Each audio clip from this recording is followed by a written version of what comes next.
స్వాతంత్రోద్యమం ఉవ్వెత్తున జరుగుతున్న కాలంలో 3 ఉద్యమాలు ప్రముఖంగా ముందుకొచ్చాయి. అందులో ఒకటి రాష్ట్రీయ స్వయం సేవక్ సంఘ్ ఆర్ఎస్ఎస్, రెండోది స్వాభిమాన ఉద్యమం, మూడోది communist party of India. RSS అనేది పూర్తిగా హిందూ రాష్ట్ర సాధన ధ్యేయంతో ఏర్పడింది. అయితే స్వాభిమాన ఉద్యమం తమిళనాడులో సెల్ఫ్ రెస్పెక్ట్ని డెవలప్ చేయడం కోసం వచ్చినటువంటి ఉద్యమం. కమ్యూనిస్ట్ పార్టీ ఆఫ్ ఇండియా కార్మిక వర్గ ప్రయోజనాల కోసం పుట్టినటువంటి పార్టీ. ఈ పార్టీలు వేర్వేరు భావజాలాలతో ఎలా ఉన్నాయి అనే మనం చూసుకున్నట్లయితే వాటి గల చాలా కారణాలు మనకు అర్థమవుతాయి. స్వాభిమాన ఉద్యమం గురించి ఈరోజు మాట్లాడుకుంటున్నాం కాబట్టి దీన్ని నేపథ్యం ఏమిటి, ఇది ఎందుకు వచ్చింది, ఏం సాధించింది, ఇంకా ఏం సాధించాల్సి ఉంది అనేటువంటి విషయాల్ని మనం పునరావలోకనం చేసుకుందాం. బ్రిటిష్ వాళ్ళు భారతదేశాన్ని పరిపాలిస్తున్న కాలంలో రాజధాని కలకత్తాగా ఉండేది. బెంగాల్ కేంద్రంగా ఆనాడు ఒక పునర్వికాస ఉద్యమం లాంటిది ఏర్పడింది. కోల్కతాలో అనేక నూతన భావాలు పరిచయం కావడం మొదలైంది. ఆ కారణంగా అక్కడ సంస్కరణ ఉద్యమాలు వచ్చాయి. రాజా రామ్మోహన్ రాయ్ తీసుకొచ్చినటువంటి సతీ సహగమన నిషేధ ఉద్యమం అయితే, యువకుడుగా ఉన్నటువంటి డెరోజియో తీసుకొచ్చినటువంటి హ్యూమనిస్ట్ ఉద్యమం, అదే హేతువాద ఉద్యమం అని కూడా అనొచ్చు. ఈశ్వరచంద్ర విద్యాసాగర్ తీసుకొచ్చినటువంటి విధవా పునర్వివాహ ఉద్యమం. ఇవి మూడింటిని ఉద్యమాలని ఎందుకంటున్నామంటే వీటి కోసం, అంటే ఈ అంశాల కోసం ఆనాడు బెంగాల్లో చాలా మంది దీన్ని ఫైట్ చేశారు. ఈ బెంగాల్ యొక్క ప్రేరణ మొట్టమొదట మహారాష్ట్రలో పడింది. అదే సమయంలో మద్రాస్ ప్రెసిడెన్సీలో కూడా వచ్చింది. మద్రాస్ ప్రెసిడెన్సీ గురించి మనం చెప్పుకోవటానికి అప్పుడు ఈనాడు మనం కర్ణాటక, కేరళ, తమిళనాడు, ఆంధ్రప్రదేశ్, తెలంగాణ, ఈ మహారాష్ట్రలో కొంత ప్రాంతం, ఇవన్నీ కూడా ఆనాడు మద్రాస్ ప్రెసిడెన్సీలో ఉండేవి. ఈ మద్రాస్ ప్రెసిడెన్సీ కంటే ముందు మహారాష్ట్రలో మహాగోవింద రెనడే ప్రార్థనా సమాజం ఏర్పాటు చేసి ఆ రోజు కొన్ని సంస్కరణలకి మహారాష్ట్రలో నాంది పలికాడు. అతని ప్రేరణ పొందినటువంటి మహాత్మా జ్యోతిబా ఫూలే కూడా సత్యశోధక సమాజాన్ని ఏర్పాటు చేసి, అంటే ప్రార్థనా సమాజం కంటే కొన్ని అంశాల్లో బెటర్గా ఆయన ముందుకెళ్ళాడు. మద్రాస్ ప్రెసిడెన్సీలో కూడా దాదాపు అదే కాలంలో బెంగాల్ నుంచి స్ఫూర్తి పొంది మద్రాస్ కేంద్రంగా ఉన్నటువంటి కొంతమంది మేధావులు హిందూ ఫ్రీ థాట్ యూనియన్ అనే దాన్ని 1860లో ఏర్పాటు చేశారు. 1878 నాటికి చాలా మంది దానిలో సభ్యులయ్యారు. ఈ మధ్య కాలంలో ఇంగ్లాండ్లో వచ్చినటువంటి కొన్ని మార్పుల కారణంగా, వాటి ప్రభావం భారతదేశం మీద కూడా పడటం కారణంగా ఈ మద్రాస్ ప్రెసిడెన్సీలో ఉన్నటువంటి హిందూ ఫ్రీ థాట్ యూనియన్ సంస్థ పేరును కూడా మద్రాస్ సెక్యులర్ సొసైటీగా ఏర్పడటం ఎందుకు అనంటే దీని వెనక చార్లెస్ బ్రాడ్లా అందించినటువంటి స్ఫూర్తి వాళ్ళకు ఉంది. ఇంగ్లాండ్లో చార్లెస్ బ్రాడ్లా ఒక మెంబర్ ఆఫ్ పార్లమెంట్గా పనిచేశాడు. సెక్యులరిజం కోసం, ఎథియిజం కోసం ఆయన ఆనాడు ఇంగ్లాండ్లో చాలా పెద్ద ఎత్తున ఉద్యమించాడు.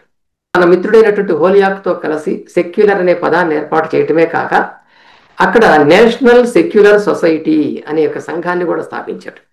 ఆ ప్రేరణతో ఇక్కడ కూడా మద్రాస్ సెక్యులర్ సొసైటీ ఏర్పడింది. మద్రాస్ సెక్యులర్ సొసైటీ వాళ్ళు ఒక 2 పత్రికలు ఆనాడు తీసుకొచ్చారు. ఒకటి తత్వ వివేచిని అనేటువంటిది, రెండోది ద థింకర్ అనేటువంటిది. తత్వ వివేచిని తమిళంలో అచ్చయితే ద థింకర్ అనేటువంటిది ఇంగ్లీష్లో అచ్చయింది. మద్రాసు నుంచి వచ్చినటువంటి 2 పత్రికలు కూడా దేశంలో మిగతా ప్రాంతాలకు వ్యాపించి సెక్యులరిజం మీద చాలా విస్తృతమైనటువంటి ప్రచారాన్ని, పరిచయాన్ని అందిస్తూ ఉండేది. ఈ 1886 నాటికి అక్కడ పరిస్థితి ఉండేది. అప్పటికే తమిళనాడులో మరో పక్కన బుద్ధిజం కానీ, అయోధ్యదాస్ లాంటి బుద్ధిస్టులు దళిత తాత్విక అంశాలతో అగ్రవర్ణాలకు వ్యతిరేకంగా చేస్తున్న ఉద్యమాలు కానీ, రచనలు కానీ మద్రాస్ ప్రెసిడెన్సీని ఒక చైతన్యవంతంగా మార్చినాయి. మద్రాస్ సెక్యులర్ సొసైటీ ఏం చేసింది, ఏ అంశాలని ప్రచారం చేసింది అని అన్నట్లయితే చార్లెస్ బ్రాడ్లా చేసిన నాస్తికత్వాన్ని ఎక్కడ కూడా ప్రచారం చేసింది. ఆయన కూడా అక్కడ కార్మిక సమస్యల్ని ముందుకు తీసుకొచ్చేవాడు పార్లమెంట్లో. దేశంలో ఉన్నటువంటి కార్మికులు వాళ్ళు ఎదుర్కొంటున్న సమస్యల్ని తన పత్రికల్లో ప్రచురిస్తూ ఉండేది. అలాగే విధవలకు మళ్లీ పెళ్లిళ్ళు జరగాలని, వర్ణ వ్యవస్థ పోవాలని, సంస్కృతం, బ్రాహ్మణత్వం ఈ రెండిటి యొక్క పెత్తనం దేశం నుంచి తొలగిపోవాలని ఈ మద్రాస్ సెక్యులర్ సొసైటీ తన పత్రికల్లో ఎప్పటికప్పుడు వార్తలు వ్యాసాలు అందిస్తుంది. అలాగే యూరోపియన్ ఇంటెలెక్చువల్స్ అయినటువంటి Thomas Paine, Spinoza, Voltaire, Ingersoll American, వీళ్ళ యొక్క రచనలు ఆ రోజుల్లో చాలా పాపులర్గా ఉండేవి. వాళ్ళ ఉపన్యాసాలు కానీ వీళ్ళ రచనలు కానీ చాలా పాపులర్గా ఉండేవి. ఆ రచనల్ని తీసుకొని అనువాదం చేస్తూ ఇక్కడ వాళ్ళ పత్రికల్లో కూడా వ్యాసాలుగా వీళ్ళు ముద్రిస్తుండేవాడు. డార్విన్ కనిపెట్టినటువంటి పరిణామ సిద్ధాంతం 1859లో బుక్కుగా రావటం, ఆ బుక్ ప్రపంచంలో చాలా మార్పులకి కారణం అవటం, అది భారతదేశంలో కూడా చర్చలోకి రావటం, ఆ అంశాలను కూడా ఈ పత్రికలు ప్రచురించడం ఒక సంచలనం. ఇదే మద్రాస్ ప్రెసిడెన్సీలో 1856లో బిషప్ కాల్డ్వెల్ అనేటువంటి ఒక బ్రిటిష్ మేధావి భాషా శాస్త్రవేత్తగా ఉండి ఒక అద్భుతమైన పుస్తకాన్ని బయటకు తీసుకొచ్చాడు. A comparative grammar of the Dravidian family of languages అంటారు దాన్ని. అంటే ద్రావిడ కుటుంబ భాషలని కంపేర్ చేస్తూ, వాటి గ్రామర్ని కంపేర్ చేస్తూ రాసిన పుస్తకం అది. అప్పటిదాకా ద్రావిడ అనే పదం పెద్దగా పాపులర్ కాలేదు, కానీ ఈ పుస్తకం వచ్చిన తర్వాత అది చాలా పాపులర్ అయింది. ద్రావిడ భాషా కుటుంబం అనే ఒక కొత్త కాన్సెప్ట్ మొత్తం దేశంలో చాలా మందిని ఆలోచనలోకి దించేసింది. భారతదేశంలో ఉన్నటువంటి కొన్ని భాషలు, అవి 22 అన్నాడు ఆయన, ఇవి ఒకే భాషలో నుంచి వచ్చాయి అని చెప్పాడు ఆయన. దానికి ఆయన మూల ద్రావిడ భాష అని పేరు పెట్టాడు. దానికి అందులో తెలుగు ఉంది, కన్నడ ఉంది, తుళు ఉంది, మలయాళం ఉంది, కొదగు ఉంది, సవర ఉంది. ఇట్లా ఈవేళ మనం అటు ఆంధ్రప్రదేశ్లో, తెలంగాణలో ఉన్నటువంటి గిరిజన భాషలు, కర్ణాటకలో ఉన్నటువంటి గిరిజన భాషలు, తమిళనాడు, కేరళలో ఉన్నటువంటి కొన్ని భాషలు, వాటన్నిటినీ ఆయన స్టడీ చేసి వాటి మధ్య ఉన్న పోలికల్ని తీసుకొచ్చి చెప్పాడు. ఇది ఒక రకంగా ఒక సంచలనం ఆ రోజుల్లో. జనని సంస్కృతంబు సకల భాషలకును అని నమ్ముతునేవాడు. అంటే సంస్కృతమే అన్ని భాషలకు తల్లి లాంటిది అనుకునేవాడు. ఆ సంస్కృతాన్ని ఎవరు తీసుకొచ్చారు? బ్రాహ్మణులు తీసుకొచ్చారు. సో మరి సంస్కృతం, బ్రాహ్మణులు, వీటికి ఈ ద్రావిడ భాషలతో సంబంధం ఉందా అంటే లేదు. ఎందుకు లేదు అని అంటే, మరో ప్రక్కన యూరోపియన్స్ ఇండో యూరోపియన్ ఫ్యామిలీలో ఉన్నటువంటి ఇండో ఇరానియన్ లేదా ఇండో ఆరియన్ కుటుంబాన్ని ఒక దాన్ని తీసుకొచ్చారు. ఆ కుటుంబంలోనే సంస్కృత భాష కూడా ఒకటి ఉంది. అది మధ్యాసియా ప్రాంతంలో తయారైన భాష. దాన్ని తీసుకొని ఆర్యులు భారతదేశం వెళ్ళారు అని చెప్పారు. సంస్కృతం అనేటువంటిది కానీ, బ్రాహ్మణుడు అనేటువంటి వాడు కానీ ఇక్కడి వారు కాదు, ఇక్కడి భాష కాదు అనే భావన అక్కడ డెవలప్ అయింది. ఆర్య ద్రావిడ వాదానికి బ్యాక్గ్రౌండ్ ఇది. ఆర్యులు ద్రావిడులు లేదా ఆర్య భాష ద్రావిడ భాష, ఈ వీటికి సంబంధించినటువంటి వాదము అటు తమిళనాడు మద్రాస్ ప్రెసిడెన్సీలో చాలా పెద్ద ఎత్తున జరిగింది. ఆ పెద్ద ఎత్తున జరగటంలో బ్రాహ్మణ వ్యతిరేక ఉద్యమం అనేటువంటిది కూడా తెలుగునాట జరిగింది. తెనాలి కేంద్రంగా సూర్యదేవర రాఘవయ్య గారు, త్రిపురనేని రామస్వామి లాంటి వాళ్ళు ఈ ఉద్యమాన్ని స్టార్ట్ చేశారు. తమిళనాడులో వచ్చినటువంటి ఆర్య ద్రావిడవాదం, బ్రాహ్మణ వ్యతిరేక ఉద్యమం రెండింటి యొక్క లక్ష్యాలు ఒకటే. అనీ బెసెంట్ ఐర్లాండ్ నుంచి మన భారతదేశం వచ్చి ఐర్లాండ్లో జరిగినటువంటి హోమ్ రూల్ ఉద్యమం లాంటి దాన్ని పెట్టింది. ఆమె యాక్చువల్గా అక్కడ ఉన్నప్పుడు నాస్తికురాలు.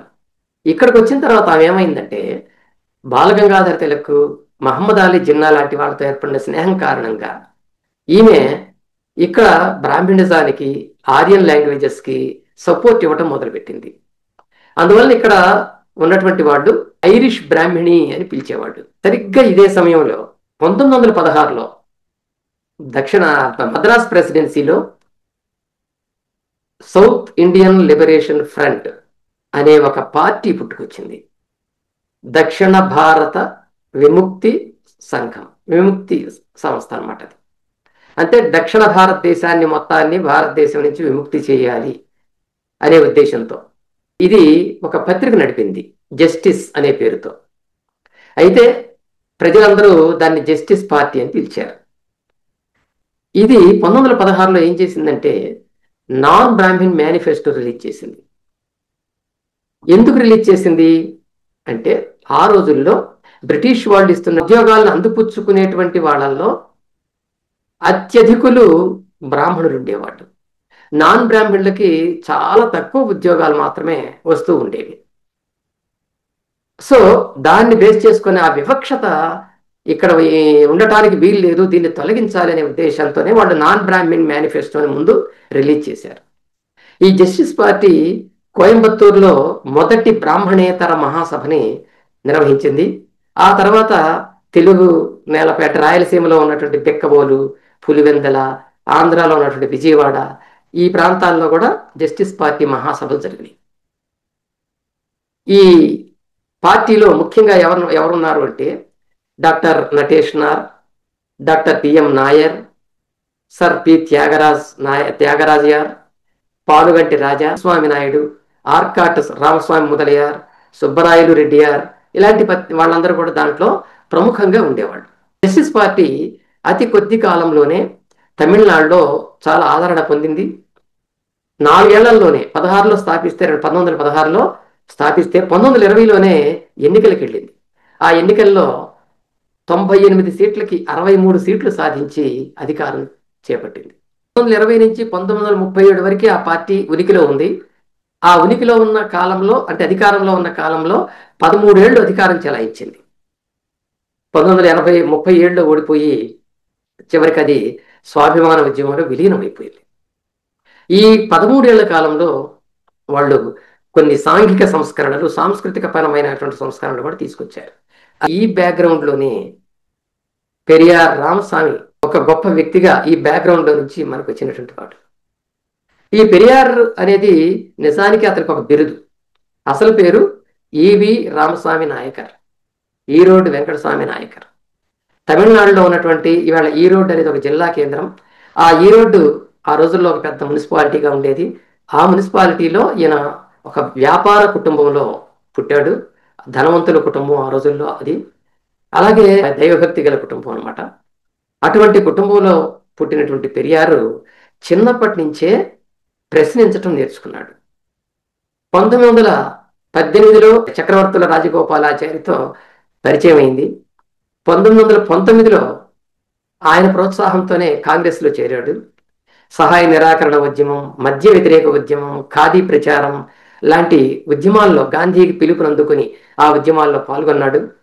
1922లో మద్రాస్ ప్రెసిడెన్సీలో ఉన్న కాంగ్రెస్ పార్టీకి అధ్యక్షుడిగా కూడా ఎన్నికయ్యాడు. తన ఉద్దేశాలకు అనుగుణంగా తమిళనాడు దళితులందరికీ కూడా దేవాలయ ప్రవేశం ఉంటుంది ఒక తీర్మానాన్ని ఆయన తీసుకొస్తే ఆయన పార్టీలో ఉన్నటువంటి అగ్రవర్ణాల వారిని వ్యతిరేకించారు. 1923లో అధికారంలో ఉన్నటువంటి జస్టిస్ పార్టీ మద్రాసు హిందూ ఎండోమెంట్ బోర్డు ఏర్పాటుకి ఒక చట్టం తీసుకొచ్చింది.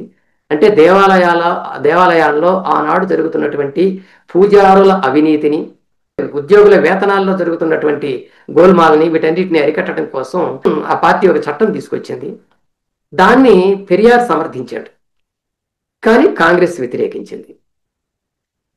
అలాగే 1924లో జస్టిస్ పార్టీ కమ్యూనల్ రిజర్వేషన్ చట్టం తీసుకొచ్చింది. అంటే కులాల వారీగా ఉద్యోగాల్లో రిజర్వేషన్స్ అనే ఉండాలి. అందులో ముఖ్యంగా బ్రాహ్మణేతర కులాలకి అధిక స్థానాలు ఉండాలి. ఎందుకంటే వాళ్ళ జనాభా 97% ఉంది కాబట్టి దాన్ని బట్టి వాళ్ళకి రిజర్వేషన్స్ అనేవి ఉండాలని ఆ చట్టం తీసుకొచ్చింది. దానికి కాంగ్రెస్ లో ఉంటున్నటువంటి పెరియార్ మద్దతు ప్రకటించాడు. ఇది కూడా కాంగ్రెస్ వాళ్ళకి నచ్చలేదు. అలాగే 1924లో వైకోం సత్యాగ్రహం జరిగింది కేరళలో. వైకోం అనేటువంటి టౌన్ లో దళితులు, ఆ టెంపుల్ కి 4 పక్కల రోడ్లు ఉంటే ఆ రోడ్లలో దళితులు నడవరాదు, ఇతర శూద్ర కులాల వాళ్ళు నడిస్తే మైల పడుతుంది ఆ టెంపుల్ అని చెప్పి ఒక ప్రచారం ఉండి వాళ్ళకి ప్రవేశం నిరోధించారు. అదిగో దానికి వ్యతిరేకంగా జరిగింది వైకోం సత్యాగ్రహ ఉద్యమం. దానిలో నారాయణ గురు, గాంధీ అనుచరులు వీళ్ళందరూ పాల్గొన్నారు. పెరియార్ అప్పటికి కూడా కాంగ్రెస్ పార్టీ అధ్యక్షుడిగా తమిళనాడులో ఉన్నప్పటికీ అతనికి పార్టీ నుంచి ఆహ్వానం రాకపోయినా అతను తనంతట తానుగా వెళ్ళి ఆ ఉద్యమంలో పాల్గొని దాన్ని సక్సెస్ చేశాడు. ఇది కూడా కాంగ్రెస్కి నచ్చలేదు. పార్టీ చెప్పకపోయినా వెళ్ళినందుకు అది నచ్చలేదు. ఈ విధంగా కాంగ్రెస్ పార్టీతో విభేదాలు క్రమక్రమంగా పెరుగుతూ వచ్చాయి. చివరికి అస్పృశ్యత మీద, కులాల వారి రిజర్వేషన్స్ మీద వీటన్నిటి మీద కాంగ్రెస్ పార్టీ యొక్క ఉద్దేశం ఏమిటి అని గట్టిగా నిలదీశాడు కాంగ్రెస్లో. దీని మీద తీర్మానాలు చేస్తేనే నేను ఉంటా, లేకపోతే ఉండను అని కూడా చెప్పాడు.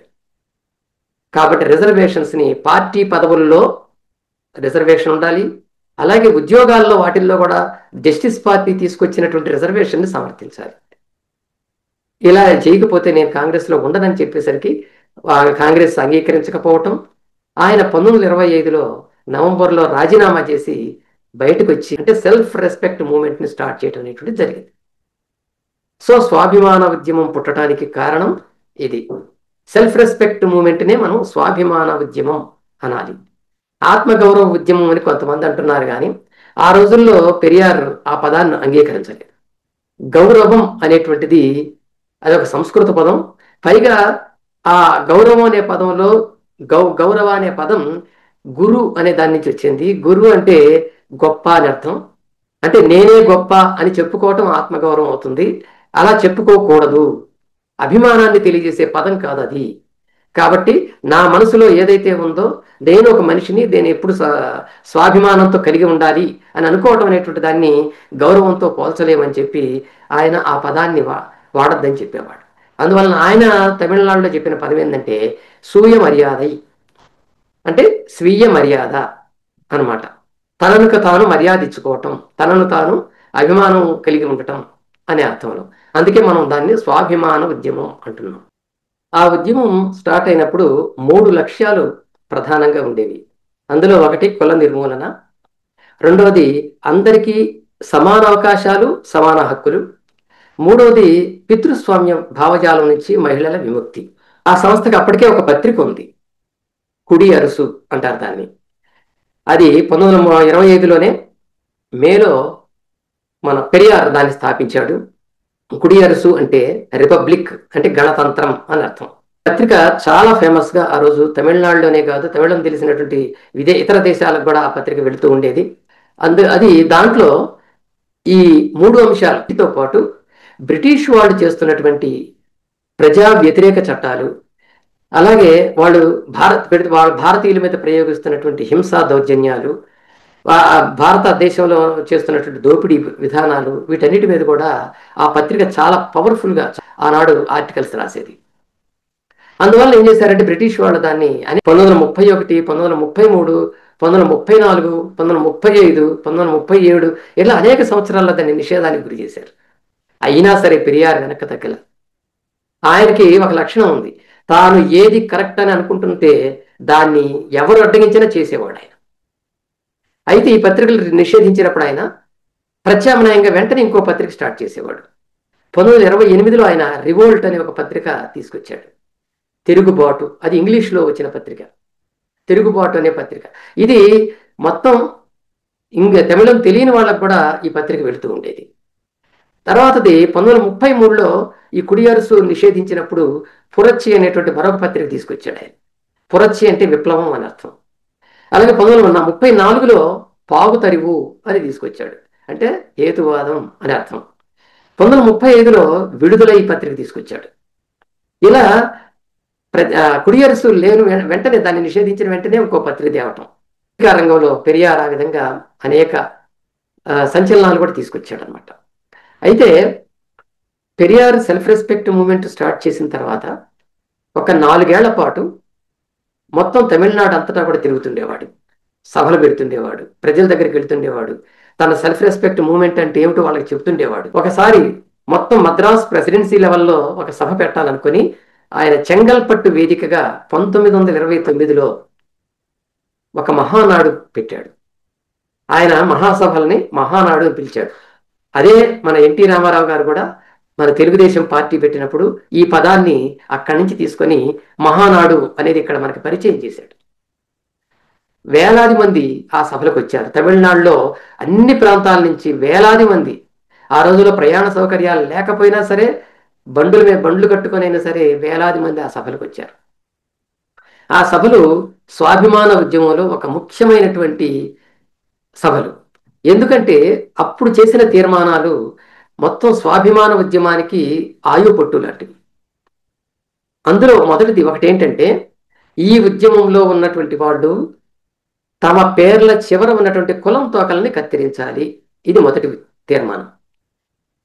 ఆ తీర్మానాన్ని అంగీకరించిన వెంటనే పెరియార్ లేచి, నా పేరులో నాయకర్ అనే పదం ఉంది, రామస్వామి నాయకర్ కాదు ఇక నుంచి నేను నేను రామస్వామి, ఈవి రామస్వామి నా పేరు అని చెప్పి ప్రకటించుకున్నాడు.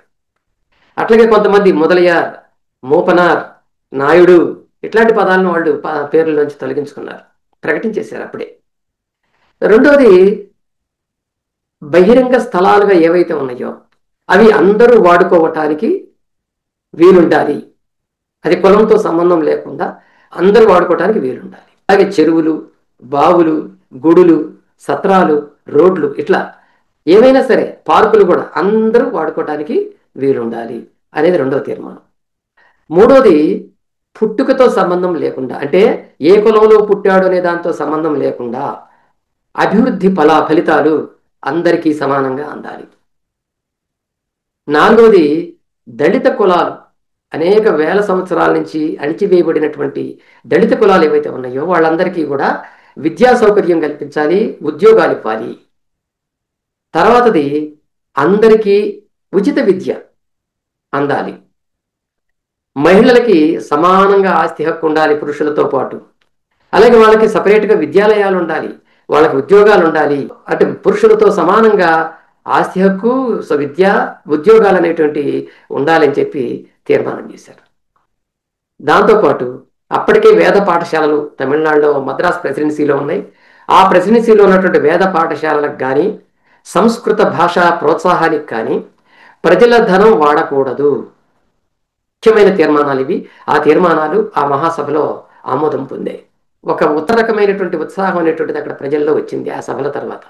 అది ఎంత మార్పులకు కారణమైందంటే, ఆ మహానాడు అయిపోయిన తర్వాత జనంలో స్వాభిమానం పెరిగి, అంతకుముందు వాళ్ళల్లో భూస్వాములకి, జమీందారులకి వంగి వంగి దండాలు పెట్టే వాళ్ళు కూడా చక్కగా నిటారుగా నిలిచి మర్యాదగా మాట్లాడటం మొదలుపెట్టారు. అంతకుముందు ఒంటి మీద చొక్కా ఉండేది కాదు. ఇదిగో ఈ సభల తర్వాత ప్రతి ఒక్కరూ చక్కగా బట్టలు ధరించడం మొదలుపెట్టారు. తమ పని చేసినటువంటి పనికి ఒక వేతనం, తమ కష్టానికి తగినటువంటి వేతనాన్ని వాళ్ళు డిమాండ్ చేయడం మొదలుపెట్టారు. అలాగే పండగలు వస్తున్నప్పుడు ధనవంతులైనటువంటి వాళ్ళు పేద కులాల వాళ్ళకి బట్టలు పెట్టడం, ఒక గౌరవించడం, వాళ్ళని గౌరవించడం లాంటిది ఈ స్వాభిమాన ఉద్యమంలో చర్చకు వచ్చింది. కాబట్టి ప్రతి వాళ్ళు కూడా ఇతరులకి బట్టలు పెట్టడం అనేటువంటిది, ఉత్సవాల్లో పండగల్లో వాళ్ళని పిలిచి బట్టలు పెట్టడం అనేటువంటిది మొదలైంది అక్కడ. ఇదే తర్వాత ఆచారంగా మారిపోయింది. సెల్ఫ్ రెస్పెక్ట్ మ్యారేజెస్ వచ్చాయి. పురోహితుడితో సంబంధం లేకుండా, మంత్రాలతో సంబంధం లేకుండా జరిగే పెళ్ళిళ్ళు. 1929 తర్వాత ఈ మ్యారేజెస్ చాలా విస్తృతంగా జరగటం మొదలైంది, కులాలతో కూడా సంబంధం లేకుండా. పిల్లలు పుట్టినప్పుడు పిల్లలకి పేర్లు పెట్టడం అనేది ఆ రోజుల్లో దేవుళ్ళకి సంబంధించి, భక్తికి సంబంధించి పేర్లు ఎక్కువగా ఉంటూ ఉండేవి. అవి పెరియార్ వాటిని నిరసించాడు. ప్రకృతికి సంబంధించిన పేర్లు పెట్టమన్నాడు. ప్రకృతిలో మనకు అనేకం ఉన్నాయి, చాలా వింతలు ఉన్నాయి, చాలా ఆకర్షణీయమైనటువంటి వస్తువులు ఉన్నాయి, వాటి పేర్లు పెట్టమన్నాడు. ఆకులు, మొక్కలు, పువ్వులు, మెరుపులు, తర్వాత చందమామ, సూర్యుడు, ఇట్లాంటి పేర్లు చాలా ఉన్నాయి. ఈ ప్రకృతికి సంబంధించిన పెట్టండి, వాటి వల్లనే మనం జీవిస్తున్నాము కాబట్టి వాటి పేర్లు పెట్టండి అని చెప్పి ఎప్పుడైతే అన్నాడో అట్లా పేర్లు పెట్టడం మొదలుపెట్టారు. తమిళంలో ఇప్పటికీ కూడా ఆ పేర్లు మనకి వినపడుతూ ఉంటాయి. అలాగే చరిత్రలో ఉన్నటువంటి మహానుభావుల పేర్లు పెట్టమన్నాడు. తమిళ సంస్కృతికి సంబంధించిన పేర్లు పెట్టమన్నాడు. ఆ పేర్లు ఏవో తెలియనటువంటి వాడు, ఎట్లా పెట్టాలో తెలియనటువంటి వాడు ఒక్కోసారి పెరియార్ దగ్గరికి వచ్చి మా పిల్లలకి పేర్లు పెట్టండి అని అడిగేవాడు. అప్పుడు ఆయన ₹1 ఇస్తే పేరు పెడతా, ₹2 ఇస్తే మంచి పేరు పెడతా అనేవాడు. అన్నప్పుడు పెరియార్ పెడుతున్నాడు కదా అని చెప్పి వాళ్ళకు దగ్గర ₹1 అంటే ₹1, ₹2 అంటే ₹2 ఇచ్చేసేవాడు. ఆ డబ్బుల్ని తీసుకెళ్ళి ఫండ్గా దాచేవాడు. ఆ రకంగా పేర్లు పెట్టినందుకు ఆ రోజు కలెక్ట్ చేస్తుంటే కొంతమంది ఇదేమిటి ఇట్లా చేస్తున్నాడు పెరియార్ అని చెప్పి ఆయన మీద దుష్ప్రచారం చేయటం మొదలు పెడితే ఇచ్చేవాళ్ళు ఏమనేవాళ్ళు అంటే, మా అయ్యకి మేము ఇస్తున్నామయ్యా, ఆ అయ్య దాన్ని మళ్ళీ మాకే ఉపయోగిస్తాడు అనేవాడు. ఇంకోటి, ఆయనతో ఫోటో దిగితే ₹5 అడిగేవాడు, అవి కూడా ఇచ్చేవాడు. ఈ విధంగా ఆయన పార్టీకి, ఆయన ఉద్యమానికి ఫండ్ అనేటువంటిది ఆయన కలెక్ట్ చేసుకున్నాడు. ఇంకోటి కర్మకాండలకు బదులుగా సంతాప సమావేశాలు పెట్టడం అనేటువంటిది కూడా అప్పుడే మొదలైంది. ఎవరన్నా చనిపోతే చనిపోయిన వాళ్ళకి స్వర్గమో నరకమో వస్తుంది అని నమ్మి కర్మలు ఏమో ఉంటాయి కదా, అవి చేయటం, ఈ పిండాలు పెట్టడం, ఇవన్నీ కూడా అబద్ధాలు వీట అని చెప్పి పెరియార్ ఏం చేశారంటే, ఒక మనిషి చనిపోతే ఆ మనిషి ఈ భూమి మీద అందరితో కలిసిమెలిసి తిరిగాడు, ఆయనతో చాలా మంచి అనుభవాలు ఉంటాయి అందరికీ, ఆయన చేసిన మంచి పనులు ఉంటాయి, అదిగో అవన్నీ తలుచుకుందాం, వాటన్నిటిని సంస్మరించుకోవటానికి ఈ సంతాప సమావేశాలు పెట్టడం ఒక మంచి కార్యక్రమం అని చెప్తే అవి పెట్టడం మొదలుపెట్టారు. అలాగే కులం లేకుండానే బంధుత్వాలు డెవలప్ చేశాడు ఆయన. కులాలు వదిలేసేసి అందరూ బంధువులుగా మారండి అంటే, ఆ కులాల మధ్యనే అన్న చెల్లి అక్క తమ్ముడు ఇలాంటి బంధాలు పెంచుకోండి కులాలు లేకుండా అనేటువంటిది తీసుకొచ్చాడు. ఒక ఆశ్చర్యకరమైన విషయం ఏంటంటే, ఆయన ఆ రోజుల్లో గ్రామాలకు వెళ్ళి మీటింగ్స్ పెడితే ఆ మీటింగ్స్లో దేవుడికి వ్యతిరేకంగా ఆయన మాట్లాడి ప్రచారం చేసి, దేవుడు అనేది మహత్వం ఎక్కడా లేడు, దేవుడికి మహత్యాలు లేవు, దేవుడికి ఏ రకమైనటువంటి శక్తులు లేవని చెప్పి ఆయన ఉపన్యాసాలు చెప్తే, ఆ ఉపన్యాసాలతో ప్రభావితమైనటువంటి వాళ్ళు ఆ గ్రామాల్లో ఉన్నటువంటి టెంపుల్స్కి తాళాలు వేసేశారు. ఆ తాళాలు వేయటం అనేటువంటిది ఇప్పటికీ కొన్ని టెంపుల్స్కి అట్లాగే ఉన్నాయి ఆ తాళాలు. అది చాలా గొప్ప సంచలనమైనటువంటి విషయం. ఇలాంటివి సంఘటనలు మనకి ఈ సెల్ఫ్ రెస్పెక్ట్ మూమెంట్ ద్వారా ఆ రోజు తమిళనాడులో వచ్చినటువంటి చేంజెస్ని తెలియజేస్తాయి మనకి. ఈ సెల్ఫ్ రెస్పెక్ట్ మూమెంట్ ఇంతేనా, ఇంకేమైనా ఉద్యమాలు చేసిందా, ఏమైనా విజయాలు సాధించిందా అనేది కూడా మనం తెలుసుకోవాల్సిన అవసరం ఉంది. అందులో మొట్టమొదటిది 1930లో దేవదాసి వ్యవస్థ రద్దు కోసం స్వాభిమాన ఉద్యమం చాలా కృషి చేసింది. ఆ రోజుల్లో ప్రతి దేవాలయంలో కూడా దేవదాసీలు ఉండేవాళ్ళు. వీళ్ళు దేవుడి సేవ కోసం వినియోగించబడుతున్నారని పేరుకే కానీ వాళ్ళు ఒక నాట్యకత్తెలుగా దేవాలయాల్లో పండగల సమయాల్లో డ్యాన్సులు వేయటం, ఊరేగింపుల్లో పాల్గొనటం, డ్యాన్సులు వేస్తూ పాల్గొనటం, ఇట్లాంటివన్నీ చేసేవాళ్ళు. ఉంపుడు గత్తెలుగా కూడా జమీందారులకి వాళ్ళు ఉండేవాళ్ళు. ఈ రకమైనటువంటి వ్యవస్థ మహిళల దీనస్థితికి నిదర్శనం అని చెప్పి దాన్ని రద్దు చేయాలని చెప్పి డాక్టర్ ముత్తులక్ష్మి అనేటువంటి ఆమె శాసనసభలో ఒక మెంబర్గా ఉండి ఒక తీర్మానం పెడితే, కొంతమంది వ్యతిరేకంగా మాట్లాడుతూ ఉంటే పెరియార్ దానికి సపోర్ట్ చేస్తూ బయట ఉద్యమాలు చేశాడు, కార్యక్రమాలు చేశాడు. దాంతో ఆ ఒత్తిడి పెరగటం వల్ల అది చట్టంగా మారి భారతదేశంలోనే మొట్టమొదట దేవదాసి వ్యవస్థ రద్దయినటువంటి ప్రాంతంగా మద్రాస్ ప్రెసిడెన్సీ మొట్టమొదటి చట్టం తీసుకొచ్చిందిగా పేరు పొందింది. 1937లో జస్టిస్ పార్టీ ఓడిపోయి కాంగ్రెస్ అధికారంలోకి వచ్చింది. ఆ కాంగ్రెస్ పార్టీ నాయకుడిగా చక్రవర్తుల రాజగోపాలాచారి అంటే రాజాజీ ప్రభుత్వాన్ని ఏర్పాటు చేశాడు. ఆయన ఏర్పాటు చేసిన దగ్గర నుంచి ఈ పెరియార్కి స్నేహితుడు అయినప్పటికీ కూడా ఒక పక్కన స్నేహాన్ని నటిస్తూనే మరో ప్రక్కన కాంగ్రెస్కి సంబంధించిన అన్ని అంశాలని ఇంప్లిమెంట్ చేయడం కోసం ఆయన కొన్ని కొత్త చట్టాలను తీసుకొచ్చాడు. వాటిల్లో ఒకటి, అన్ని పాఠశాలల్లో హిందీని ప్రత్యేకంగా బోధించాలి, ఒక సబ్జెక్టుగా, కంపల్సరీ సబ్జెక్టుగా అన్నాడు. దీంతో పెరియార్ ఉత్తరాది భాష అయినటువంటి హిందీ పెత్తనం మా మీదేమిటి, మాకు బలవంతంగా రద్దటం ఏమిటి, మేము నేర్చుకోము, ఆ చట్టాన్ని రద్దు చేస్తారా చెయ్యరా, అది కనుక చెయ్యకపోతే నేను ప్రత్యేక తమిళ దేశ ఉద్యమానికి పిలుపునిస్తానని చెప్పి హెచ్చరించాడు. ఆ హిందీ వ్యతిరేక ఉద్యమం ఆనాడు చాలా గట్టిగా మొదలైంది. ఆ ఉద్యమాన్ని ఆపలేక 1939లో అంటే 2 ఏళ్లకే రాజాజీ రాజీనామా చేశాడు తన ముఖ్యమంత్రి పదవికి. అప్పుడు బ్రిటిష్ గవర్నమెంట్ ఏం చేసిందంటే పెరియార్ను ఆహ్వానించింది, నువ్వు ముఖ్యమంత్రిగా ఉండి నీ పరిపాలన ప్రజలకి అందించు అని చెప్పి వాళ్ళు అడిగితే పెరియార్ తిరస్కరించాడు. నేను రాజకీయ పార్టీ పెట్టినా కానీ, రాజకీయ పార్టీకి సపోర్ట్ చేసినా కానీ రాజకీయ నాయకుడిగా మాత్రం ఉండను, నేను ఎప్పుడు సాంస్కృతిక ఉద్యమాన్ని నేను కొనసాగిస్తానని చెప్పి ఆనాడు. కాబట్టి తనకు ముఖ్యమంత్రి అవకాశాన్ని కూడా ఆయన తిరస్కరించాడు. 1938లో నవంబర్ 13న మద్రాసులో మహిళా మహాసభ, మహిళా మానాడు అనే దాన్ని ఏర్పాటు చేశాడు పెరియార్. వేలాది మంది మహిళలు, ఒక 4-5 వేల మంది మహిళలు ఆ సభలో పాల్గొని పెరియార్ ఉపన్యాసాలకి ముగ్ధులై అప్పటికప్పుడే అందులో నుంచి కొంతమంది స్టేజి మీదకి వెళ్ళి ఆయనకి పెరియార్ అనే బిరుదుని ప్రదానం చేశారు. పెరియార్ అంటే పెద్ద ఆయన. 1940లో ఆయన చేసిన ఇంకొక ఉద్యమం ఏంటంటే ప్రత్యేక ద్రావిడ నాడుకి పిలుపునివ్వటం. మాది ప్రత్యేక ద్రావిడ దేశంగా ఉంటుంది, మాది విడదీయండి భారతదేశం నుంచి అని పిలిపించాడు. ఎందుకు నేను అది కోరుతున్నానంటే ఉత్తర భారతదేశం యొక్క భాష, వాళ్ళ సంస్కృతి, వాళ్ళ పెత్తనం మా మీద ఎక్కువగా ఉన్నాయి. మమ్మల్ని మాకు మేము ప్రత్యేకంగా అభివృద్ధి చెందడానికి అవకాశాలు లేకుండా పోతున్నాయి.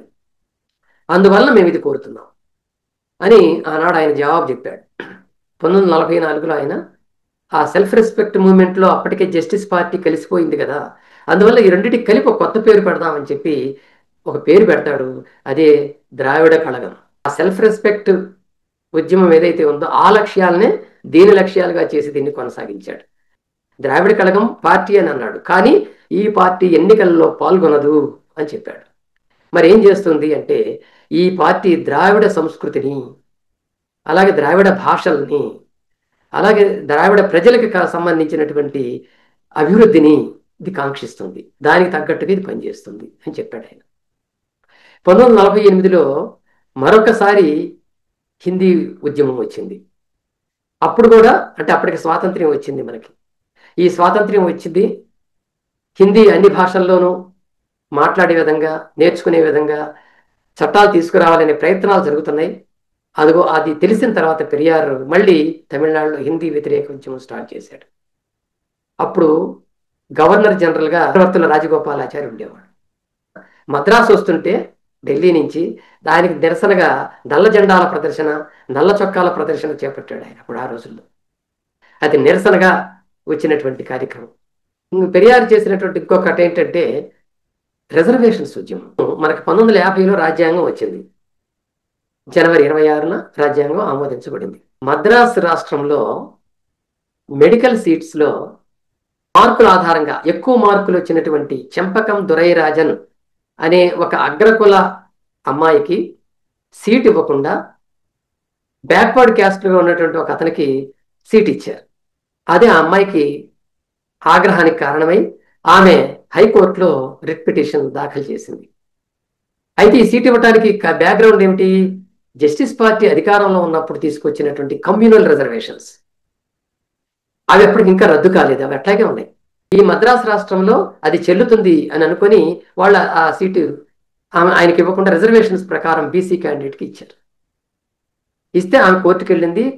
హైకోర్టు దాన్ని ఆమెను సమర్థించింది. దాంతో మళ్ళీ వీళ్ళు సుప్రీంకోర్టుకు వెళ్ళారు.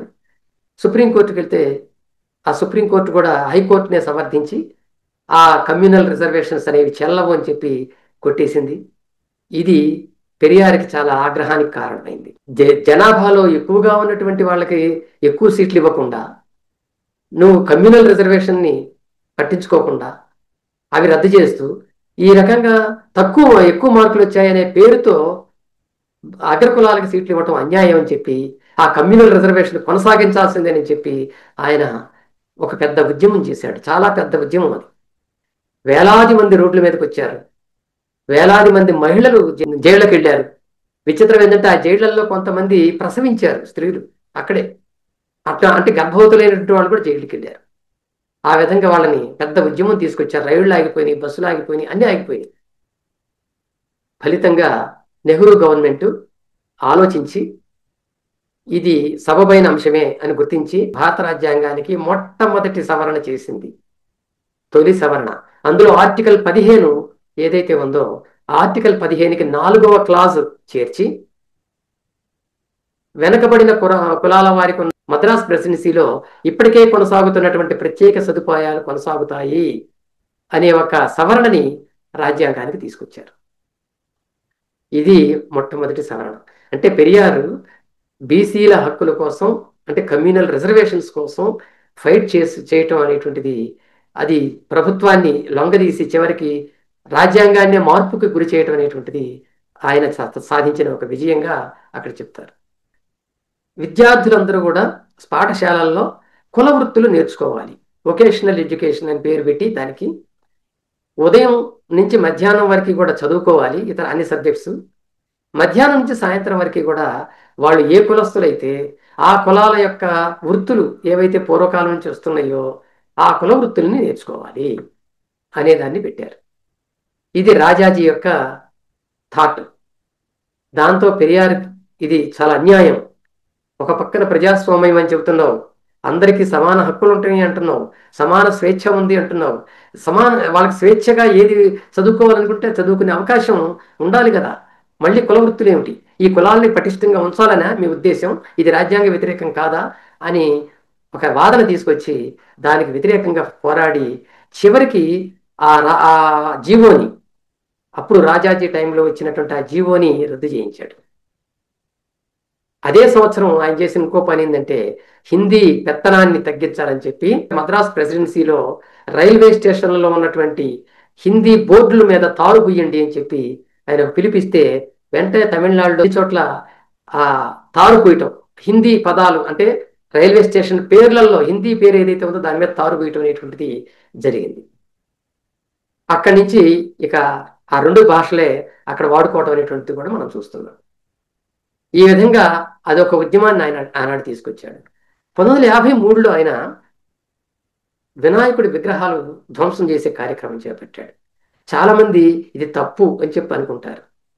ఆయన ఏమంటాడంటే దేవుడు అనేవాడు లేడు, దైవశక్తి ఏదీ లేదు, మహిమలంటూ ఈ ప్రపంచంలో ఏవీ లేవు, ఉన్నవన్నీ కూడా సహజంగా జరిగేవే, సైన్స్ ఒక్కటే మానవ విజ్ఞానానికి దారి చూపుతుంది, మానవ అభివృద్ధికి దారి చూపుతుంది, కాబట్టి దాన్ని మనం అనుసరించాలని కోరుతూ ఆయన ఏం చేశారంటే దేవుళ్ళలో మహత్యాలు లేవు, దేవుడి విగ్రహాల్లో ఏ రకమైనటువంటి శక్తులు లేవని నిరూపించడం కోసం వినాయక విగ్రహాలని మార్కెట్లో కొని తీసుకొచ్చి బజార్లలో పగలగొట్టాడు. దీని మీద చాలా చెడు ప్రచారాలు జరిగినాయి, కానీ ఆయన చాలా స్పష్టంగా చెప్పాడు, ఇది నేను దైవ మహత్తు లేదని చెప్పడానికి మాత్రమే నేను ఈ పని చేస్తున్నానని ఆయన ఆ రోజు చేయటం జరిగింది. దాని మీద ఆయనకి అరెస్టులు అవ్వటం, తర్వాత విడుదలై బయటికి రావటం ఇవన్నీ జరుగుతూనే ఉండేవి. 1955లో ఆయన చేసింది ఇలాంటి ఉద్యమం ఇంకోటి ఏంటంటే రాముడికి రామాయణానికి వ్యతిరేకంగా ఉద్యమం చేయటం. మీరు రామాయణం మనం మామూలుగా తీసుకొని చదివిన అందులో రాముడు అనే పాత్ర బ్రాహ్మణుల యొక్క ఆదేశాల మేరకి అన్ని పనులు చేస్తూ ఉంటుంది. మన కులానికి ఆధిక్యతనివ్వటానికి రాముడి పాత్ర వినియోగించబడింది. రామాయణ కావ్యంలో రాముడి వల్ల కానీ రామలక్ష్మణుల వల్ల కానీ ఆ కావ్యంలో అణిచివేతకు గురైన వాళ్ళు, చంపబడినటువంటి వాళ్ళు అందరూ కూడా నాన్ బ్రాహ్మిన్స్, బ్రాహ్మణేతరులు. కాబట్టి ఇది రామాయణం, రాముడు అనేటువంటిది బ్రాహ్మణ వ్యతిరేకుల్ని హింసించి లేదా చంపి బ్రాహ్మణులకి ఆధిక్యతనివ్వటానికి ఏర్పడిన గ్రంథం ఇది, దీన్ని సహించడానికి వీల్లేదని చెప్పి ఆయన రాముడు బొమ్మల్ని, రామాయణ కాపీల్ని రోడ్ల మీద తగులుపెట్టే కార్యక్రమానికి ఆయన పిలుపునిచ్చాడు. 1958లో ఇలాంటి ఉద్యమమే ఏంటంటే హోటల్స్ మీద బ్రాహ్మణ అనే పదం ఉంటూ ఉండేది. ఆర్య బ్రాహ్మణ హోటల్ అని లేదా ఉడిపి బ్రాహ్మణ హోటల్ అని అట్లా ఉంటూ ఉండేవి. ఈ బ్రాహ్మణ అనే పదాన్ని ఉపయోగించి ఇది బ్రాహ్మణ హోటల్ అని తెలిస్తే ఇందులో అంతా శుచి, శుభ్రత, రుచి ఇవన్నీ ఉంటాయని చెప్పడానికే కదా. అంటే బ్రాహ్మణ ఆధిక్యతని చాటడం కోసం ఈ పదాన్ని ఉపయోగిస్తున్నారు. మిగిలిన హోటల్స్ కానీ మిగిలిన వాళ్ళు కానీ తక్కువ ఏం చెప్పడానికి ఇది సంకేతంగా ఉంది అని చెప్పి ఆ హోటల్ బోర్డుల మీద బ్రాహ్మణ అనే పదాన్ని తొలగించండి అని చెప్పి ఒక పిలుపునిస్తే వెంటనే కార్యకర్తలు ఆ బోర్డులు ఎక్కడైతే ఉన్నాయో వాటిని కింద పడేయటం, తీసేయటం, లేదా బ్రాహ్మణ పదాన్ని తారుపూయటం ఇట్లాంటివన్నీ చేసేశారు. దీంతో పెరియార్ మీద కులద్వేష నేరం మోపి 6 నెలలు జైల్లో పడేశారు ఆయన. అయినా వెనకాడలేదు, జైలు శిక్ష అనుభవించాడు, మళ్ళీ వచ్చాడు. ద్రావిడ కళగం పార్టీలో 1945లో జాయిన్ అయినటువంటి అన్నాదురై 1949లో ఆయన ఒక ప్రపోజల్ తీసుకొచ్చాడు పెరియార్కి, మనం రాజకీయ పార్టీగా మారాలి అని. దాని మీద ఆయన వ్యతిరేకించాడు. వ్యతిరేకించడానికి కారణం ఒకటే, మనం రాజకీయ పార్టీగా ఎప్పుడైతే మారామో, ఎన్నికల్లో ఎప్పుడైతే పాల్గొంటామో ఆ పాల్గొంటే ఖచ్చితంగా కుల తత్వానికి, దైవభక్తికి మనం లోబడిపోవాల్సి ఉంటుంది, కొన్ని రాజీలు మనకు తప్పవు, ఏ ఓట్ల కోసం అని చెప్పి ఇలాంటి తప్పవు మనకి, అది నాకు ఇష్టం లేదు, కాబట్టి మన ద్రావిడ కళగాన్ని రాజకీయ పార్టీగా ఉంచుతాను, కానీ ఎన్నికల్లో పాల్గొనే రాజకీయ పార్టీగా మాత్రం నేను ఉంచాను అని ఆయన స్పష్టం చేయడంతో దానికి విభేదించి అన్నాదురై బయటకు వెళ్ళి పార్టీ పెడతాడు. వెళ్ళినప్పటికీ కూడా ఆయన పెరియార్ నా గురువు అని చెప్పి ప్రకటించుకొని పార్టీ పెడతాడు. ఆ తర్వాత అక్కడ జరిగిన ప్రతి ఎన్నికలోనూ ఆ పార్టీ పాల్గొంటుంది. దాని పేరు డిఎంకే, ద్రావిడ మున్నేట్ర కళగం. ఆ పార్టీ ప్రతి ఎన్నికల్లో పాల్గొంటుంది. సీట్లు పెంచుకుంటూ పెంచుకుంటూ వస్తుంది. చివరికి 1967 నాడు జరిగిన ఎన్నికల్లో అధికారంలోకి వస్తుంది ఆ పార్టీ. అన్నాదురై ముఖ్యమంత్రి అవుతాడు. ఆయన ముఖ్యమంత్రి అయిన తర్వాత ఒకటే ప్రమాణ స్వీకారం అయిన వెంటనే ఆయన ఒకటే మాట చెప్తాడు, నా మంత్రివర్గాన్ని పెరియార్కి అంకితం చేస్తున్నాను అంటాడు. అక్కడి నుంచి ఆయన తీసుకున్న నిర్ణయాలు, ఆయన చాలా కొద్ది కాలమే ఉంటాడు. ఆ కొద్ది కాలంలోనే ఆయన తీసుకున్న నిర్ణయాలు పెరియార్ ఆలోచనలను ప్రతిబింబించే నిర్ణయాలు. ఒకటి ఏంటంటే స్వాభిమాన వివాహాలు, అంటే సెల్ఫ్ రెస్పెక్ట్ మ్యారేజెస్ ఏవైతే ఉన్నాయో వాటిని చట్టబద్ధం చేయించాడు. 1955లో వచ్చినటువంటి హిందూ మ్యారేజ్ చట్టానికి సెక్షన్ ఏకి సవరణ తీసుకొచ్చి అందులో పురోహితుడు లేకపోయినా, మంత్రాలు లేకపోయినా, సప్తపది లేకపోయినా, అవేవి లేకపోయినా సరే వివాహాలు చెల్లుతాయి అని చెప్పి దానికి సవరణ తమిళనాడు వరకు, దాన్ని ఆ సవరణ కూడా తమిళనాడు వరకు వర్తిస్తుంది అనేటువంటిది దానిలో చేరుస్తారు. రెండోది, మద్రాసు రాష్ట్రం అనే దాన్ని తమిళనాడు రాష్ట్రంగా ఆయన మారుస్తాడు.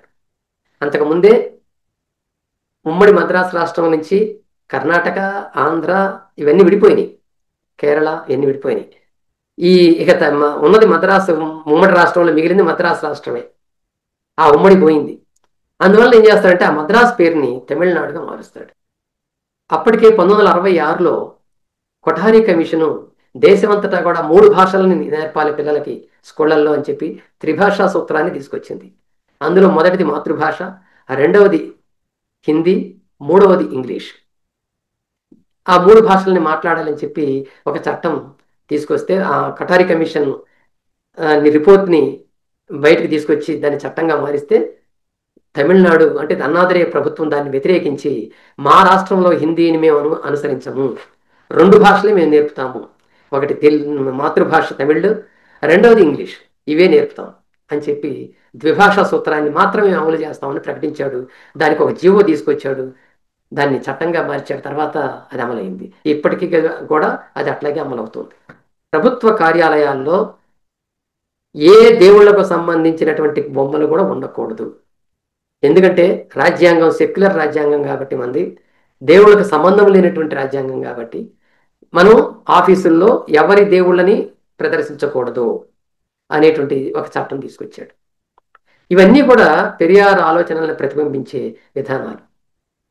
అయితే 5 సంవత్సరాలు గడవకుండానే అన్నాదురై చనిపోవటం, ఉన్నటువంటి కరుణానిధి ముఖ్యమంత్రి కావటం అనేటువంటిది జరుగుతుంది. దాకా కూడా ద్రావిడ కళగంలో నుంచి వచ్చిన వాడే ఈ కరుణానిధి కూడా పెరియార్ ఆలోచనలే మా ఆలోచనలు అని చెప్పి దానికి తగ్గట్టుగానే ఆయన కూడా కొన్ని మార్పులు, అంటే దానికి తగినటువంటి చట్టాలు, రూల్స్ తీసుకొచ్చి పెడతాడు. 1968లో పెరియార్ తీసుకొచ్చిన మూమెంట్ ఒకటి ఉంది. అదేంటంటే ఉత్తర భారతదేశం నుంచి ఈ మార్వాడీలు కానీ, అక్కడ ఉన్నటువంటి అగర్వాళ్ళు కానీ వీళ్ళందరూ కూడా తమిళనాడులో వ్యాపారాలు పెట్టి స్థానిక వ్యాపారస్తుల్ని దెబ్బతీస్తున్నారు, వాళ్ళ విధానాలతో వీళ్ళకి వ్యాపారాలు జరగకుండా చేస్తున్నారు అనేటువంటిది ఆయన దృష్టికి వచ్చినప్పుడు వెంటనే దానికి వ్యతిరేకంగా ఉత్తర దేశ వ్యాపారులంతా వెళ్ళిపోవాలని చెప్పి ఒక ఉద్యమాన్ని తీసుకొస్తాడు. ఇది వినగానే మనకి ఇటీవల హైదరాబాద్లో మొదలైనటువంటి జరిగినటువంటి మార్వాడి గో బ్యాక్ మూవ్మెంట్ గుర్తుకొస్తుంది. ఇట్లాంటిది అక్కడ తమిళనాడులో అప్పుడే జరిగింది. పెరియార్ దాన్ని అప్పుడే వ్యతిరేకించాడు. అదే సంవత్సరం అంటే 1968లోనే రాముడికి, రామాయణానికి వ్యతిరేకంగా పెరియార్ మళ్ళొకసారి ఆందోళన తీసుకొస్తాడు. అప్పుడు ఆయన రామలీల, ఉత్తర భారతదేశంలో రాముడి యొక్క గొప్పతనాన్ని చాటుతూ రావణాసురుణ్ణి తగలబెట్టేటువంటి రామలీల అనేటువంటిది ఏర్పాటు అవుతుంది.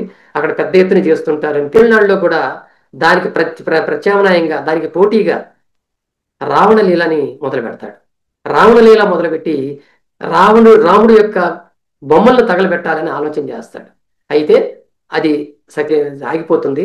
కరుణానిధి ముఖ్యమంత్రిగా ఉన్నప్పుడు ఆయన తెచ్చిన కొన్ని చట్టాలు ఎట్లాంటివంటే, ఈ తమిళ భాష యొక్క అభివృద్ధి కోసం తమిళ భాష మీద సంస్కృతం యొక్క పెత్తనం ఉండకూడదని చెప్పి అనుకొని ఆయన ఒక కొత్త మార్పు తీసుకొస్తాడు. తమిళనాడులో పెళ్ళిళ్ళలో కానీ, పూజల్లో కానీ, గుళ్ళలో కానీ తమిళ మంత్రాలే చదవాలి.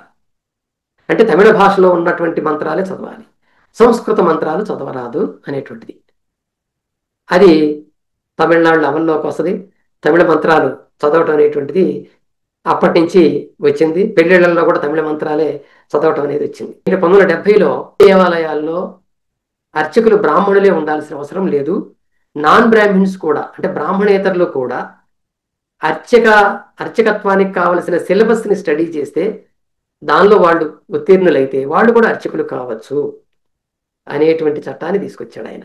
అయితే దీని మీద తర్వాత కోర్టుకు వెళ్తారు. కోర్టు వాటిని కొట్టేస్తుంది. అదంతా జరుగుతుంది అనుకోండి. కానీ మొట్టమొదట చట్టం అనేది మాత్రం ఆయన తీసుకురావడం జరిగింది. ఈ 1973లో పెరియార్ డిసెంబర్ 24న చనిపోతాడు. అనారోగ్యంతో చనిపోతాడు. హెర్నియా అనేటువంటి వ్యాధి అతన్ని బాగా బాధ పెడుతుంది. చనిపోతాడు. చనిపోయే ముందు కూడా 2 రోజుల ముందు కూడా ఆయన మద్రాసులో ఒక పెద్ద ఉపన్యాసం ఇస్తాడు కుల నిర్మూలన కోసం. ఆ ఉపన్యాసంలోనే ఆయన ఆ హెర్నియా జబ్బుతో తూలి పడిపోతే హాస్పిటల్లోకి తీసుకొచ్చి హాస్పిటల్లో జాయిన్ చేస్తారు. వేలూరు హాస్పిటల్లో. అక్కడే ఆయన మరణిస్తాడు. ఆయన మరణం తర్వాత మొత్తం తమిళనాడు అంతా కూడా వేదనకు గురవుతుంది. కరుణానిధి ముఖ్యమంత్రిగా ఉండి పెరియార్ అంత్యక్రియలు ప్రభుత్వ లాంఛనాలతో జరగాలి అని చెప్పి ప్రకటిస్తాడు. జరుగుతాయని ప్రకటిస్తాడు.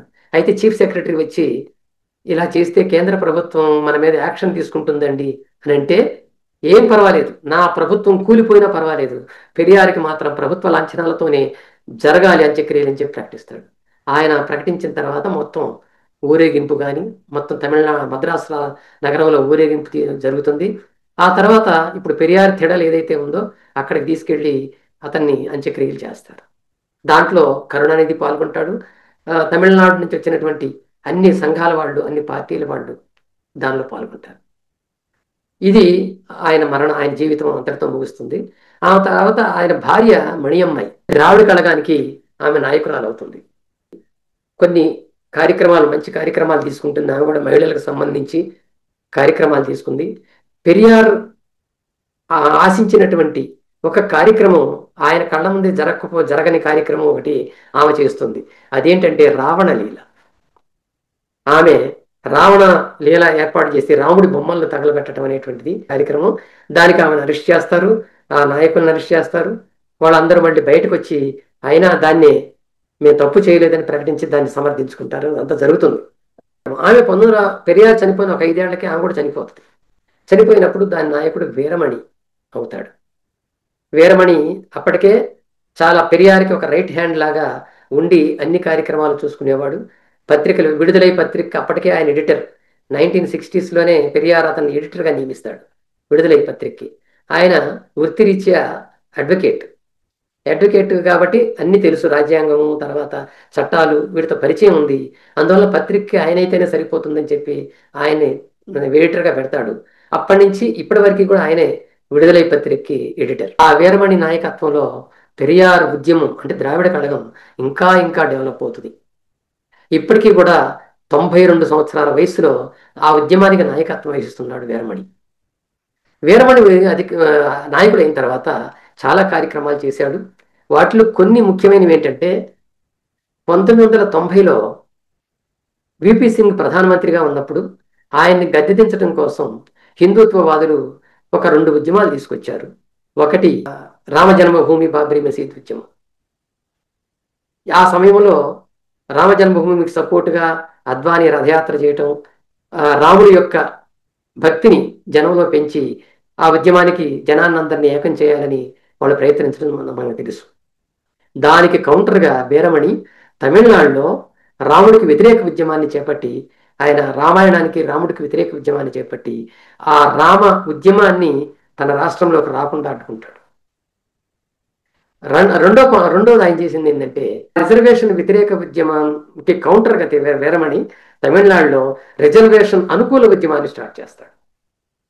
చేసి ఆ రిజర్వేషన్ వ్యతిరేక ఉద్యమాలని నీరుగార్చి రిజర్వేషన్లు ఎందుకు అవసరం అనేటువంటి దాని మీద రాష్ట్రం అంతటా తిరుగుతూ చాలా ఫైట్ చేస్తాడు. అది పక్కనున్న కర్ణాటక, మహారాష్ట్ర, అటు ఆంధ్ర, కే కేరళ ఈ రాష్ట్రాల వాళ్ళని కూడా ప్రభావితం చేస్తుంది ఆ ఉద్యమం. వీరమణి శ్రీలంకలో ఉన్న తమిళుల హక్కుల కోసం పోరాడతాడు. ఇంకోటి ఏంటంటే ఆయన తెచ్చిన ఒక గొప్ప మార్పు ఏంటంటే 69% రిజర్వేషన్ సాధించడం. 1994లో ఆ రిజర్వేషన్ ఉద్యమం ముగిసిపోయిన తర్వాత, విపి సింగ్ ప్రభుత్వం పడిపోయిన తర్వాత ఆయన తెచ్చిన మూమెంట్ ఏంటంటే, తమిళనాడులో అప్పుడు జయలలిత ముఖ్యమంత్రి, తమిళనాడులో ఉన్నటువంటి అన్ని రాజకీయ పార్టీల వాళ్ళని ఒకే వేదిక మీదకి తీసుకొచ్చి, మన తమిళనాడులో రిజర్వేషన్ ఉద్యమం జస్టిస్ పార్టీ కాలం నుంచి ఇలా జరుగుతూ వస్తుందని చెప్పి వాళ్ళందరికీ వివరించి, ఇక్కడున్న జనాభాలో ఈ రిజర్వేషన్ పొందేటువంటి కులాల వాళ్ళు అధిక సంఖ్యలో ఉన్నారు, 97% వాళ్లే ఉన్నారని చెప్పి లెక్కల ఆధారంగా మొత్తం చూపించి, మనందరం ఒక్కతాటి మీద నిలబడి 69% రిజర్వేషన్స్ తమిళనాడులో అమలయ్యేలా చేయాలి, దీనికి కేంద్ర ప్రభుత్వాన్ని మనం డిమాండ్ చేయాలని చెప్పి ఆయన వాళ్ళందరినీ ఏకం చేసి చివరికి ఆ ప్రభుత్వం నుంచి ఆ డిమాండ్ని కేంద్ర ప్రభుత్వానికి పంపించి, ఆ కేంద్ర ప్రభుత్వం పార్లమెంట్లో పెట్టి చట్టం చేసేలాగా చేయగలుగుతాడు ఆయన. దానివల్ల రాజ్యాంగంలో ఉన్నటువంటి 9వ షెడ్యూల్లో ఇప్పటికీ మనకు ఒక క్లాస్ కనిపిస్తూ ఉంటుంది, తమిళనాడులో మాత్రమే 69% రిజర్వేషన్స్ అమలవుతాయి అనేది. సో అది సాధించిన ఘనత వీరమణికి దక్కుతుంది. అంతేకాదు ఇట్లా ఈ ఉద్యమాలు చేస్తూనే వీరమణి తమిళనాడులో పెరియార్ని ఫోకస్ చేయటం కోసం, తమిళనాడు ప్రజలందరిలో కూడా పెరియార్ మా జాతిపిత, మా ఫాదర్ ఆఫ్ తమిళ్ నేషన్ అని అనుకోవడం కోసం ఆయన చాలా కార్యక్రమాలు తీసుకుంటాడు. పెరియార్ సంస్థల్ని పెంచుతాడు, పెరియార్ పేరుతో విద్యా సంస్థలు మొదలైన వాటిని పెంచుతాడు. ఒక మాటలో చెప్పాలంటే పెరియార్ సాంస్కృతిక సామ్రాజ్యాన్ని నిర్మిస్తాడు అక్కడ. చెన్నై, తంజావూర్, తిరుచి మరి లాంటి పట్టణాల్లో, మదురై లాంటి పట్టణాల్లో, అలాగే ఢిల్లీ లాంటి చోట్ల కూడా స్కూల్స్, కాలేజెస్ స్థాపించాడు. చాలా ఉన్నాయి, కొన్ని డజన్ల కాలేజీలు ఉన్నాయి. అలాగే యూనివర్సిటీ, ఆయన పెరియార్ పేరుతో ఒక డీమ్డ్ యూనివర్సిటీని ఆయన తిరుచికి తంజావూరుకి మధ్యలో ఉన్నటువంటి చోట స్థాపిస్తాడు. అంతేకాదు పాలిటెక్నికల్ కాలేజెస్, ఇంజనీరింగ్ కాలేజెస్ ఈవేళ పెరియార్ పేరుతో మనకు కనిపిస్తూ ఉంటాయి తమిళనాడులో. అలాగే మెడికల్ కోర్సెస్ కానీ, ఆ తర్వాత ఫార్మాస్యూటికల్ కాలేజెస్ కానీ ఇవన్నీ కూడా పెరియార్ పేరుతో అక్కడ ఉన్నాయి. ద్రవిడియన్ బెనిఫిట్ ఫండ్, కుటుంబ విళక్కు లాంటి నిధి సంస్థలను ఆయన ఏర్పాటు చేస్తాడు. అంటే ఎవరైతే డబ్బు దాచుకోవాలనుకుంటున్నారో ఆ దాచుకునే వాళ్ళు ఈ దీనిలో దాచుకుంటే దీని మీద ఇంట్రెస్ట్ ఇస్తారు. కేంద్ర ప్రభుత్వ రూల్స్ ఏవైతే ఉన్నాయో వాటిని అనుసరిస్తూ ఎంత ఇంట్రెస్ట్ వీలైతే అంత ఇంట్రెస్ట్ ఇస్తారు. ఇచ్చిన తర్వాత ఈ డబ్బుని అటు రియల్ ఎస్టేట్ వాళ్ళకి కానీ, తర్వాత ఇతర అవసరాలకు ఉపయోగించుకునే వాళ్ళకి కానీ లోన్లు ఇస్తారు. అలా వచ్చే ఇంట్రెస్ట్లో కొంత పార్ట్ వీళ్ళకి ఇస్తారు, కొంత పార్ట్ వాళ్ళు ఉంచుకుంటారు. అంటే ఇది బ్యాంకింగ్ వ్యవస్థ, ఇది ఒక రకమైన బ్యాంకింగ్ వ్యవస్థ. ఈ బ్యాంకింగ్ వ్యవస్థకు సంబంధించిన రెండింటిని ఆయన ఏర్పాటు చేస్తాడు. ఇక కొన్ని పత్రికలు, పెరియార్ స్థాపించిన పత్రికలతో పాటు కొత్త పత్రికలు కొన్ని తీసుకొచ్చాడు. విడుదలై ఎట్లాగో తనే నడుపుతున్నాడు మొదటి నుంచి. ఆయన ఎడిటర్గా అది దినపత్రిక, అంతకుముందు వారపత్రికగా ఉండేది, తర్వాత దినపత్రిక అయింది వీరమణి వచ్చాక. ఈవేళ ప్రపంచంలో నాస్తిక భావాలతో నడుస్తున్న ఏకైక దినపత్రికగా విడుదలైకి పేరుంది. ఆ తర్వాత పెరియార్ పింజు అని ఒక చిన్న పిల్లల పత్రికని ఒకటి స్టార్ట్ చేశాడు ఆయన. ప్రతి నెల కథలతో, ఆలోచింపచేసే కథలతో, జ్ఞానాన్ని పెంచే కథలతో పెరియార్ పింజు తమిళంలో వస్తూ ఉంటుంది. మరొకటి ఉన్మెయి, అంటే అది కూడా హేతువాదాన్ని ప్రమోట్ చేసేటువంటిది. అలాగే ఇంగ్లీష్లో మోడర్న్ రేషనలిస్ట్ అనే పత్రిక వస్తూ ఉంటుంది. ఇవన్నీ కూడా ఆయన తీసుకొచ్చినాయి. పెరియార్ కాలంలో మోడర్న్ రేషనలిస్ట్ స్టార్ట్ అయినప్పటికీ కూడా దాన్ని కొనసాగింపు అనేటువంటిది చేస్తున్నాడు. ఇంకోటి ఏంటంటే ద్రావిడ లిటరేచర్ని ప్రచురించడం కోసం మరి ఒక పుస్తక ప్రచురణ సంస్థను ఏర్పాటు చేశాడు ఆయన. దాని నుంచి ఇప్పుడు 100కు పైగా పుస్తకాలు వచ్చాయని. అవి లేటెస్ట్గా తాజాగా ఏంటంటే పెరియార్ టీవీ అనేటువంటిది ఒకటి వచ్చింది. అదొక యాప్గా కూడా వచ్చింది. అయితే తమిళంలో ఉంటుంది కాబట్టి అది మిగిలిన వాళ్ళు దాన్ని చూడలేకపోతున్నారు. ఆ పెరియార్ టీవీ యాప్ను డౌన్లోడ్ చేసుకుంటే వాళ్ళ కార్యక్రమాలు, అందులో పెరియార్ ఆలోచన విధానం, అనేక రకాలైనటువంటి నాటకాలు, కల్చరల్ యాక్టివిటీస్ అన్ని దాంట్లో ఉంటాయి. ఈయన సాధించింది ఏంటంటే 2007వ సంవత్సరంలో పెరియార్ చలనచిత్రాన్ని నిర్మించటం. పెరియార్ పేరుతో సినిమా ఒకటి తీయిస్తాడు. దీనికి తమిళనాడు ప్రభుత్వం 90 లక్షల ధనాన్ని విరాళాన్ని ఇస్తుంది. ఆ డబ్బుతో, అంటే కరుణానిధి ఆ టైంలో ముఖ్యమంత్రి, ఆ డబ్బుతో ఆ సినిమా తీస్తాడు. చాలా అద్భుతమైనటువంటి సినిమా. నిజానికి ఒక వ్యక్తి యొక్క జీవిత చరిత్రని సినిమాగా తీస్తే చాలా మందికి బోరుగా కూడా ఫీల్ అవుతారు. అంటే ఎప్పుడు అతనే కనిపిస్తుంటాడు, ఎప్పుడు అన్ని.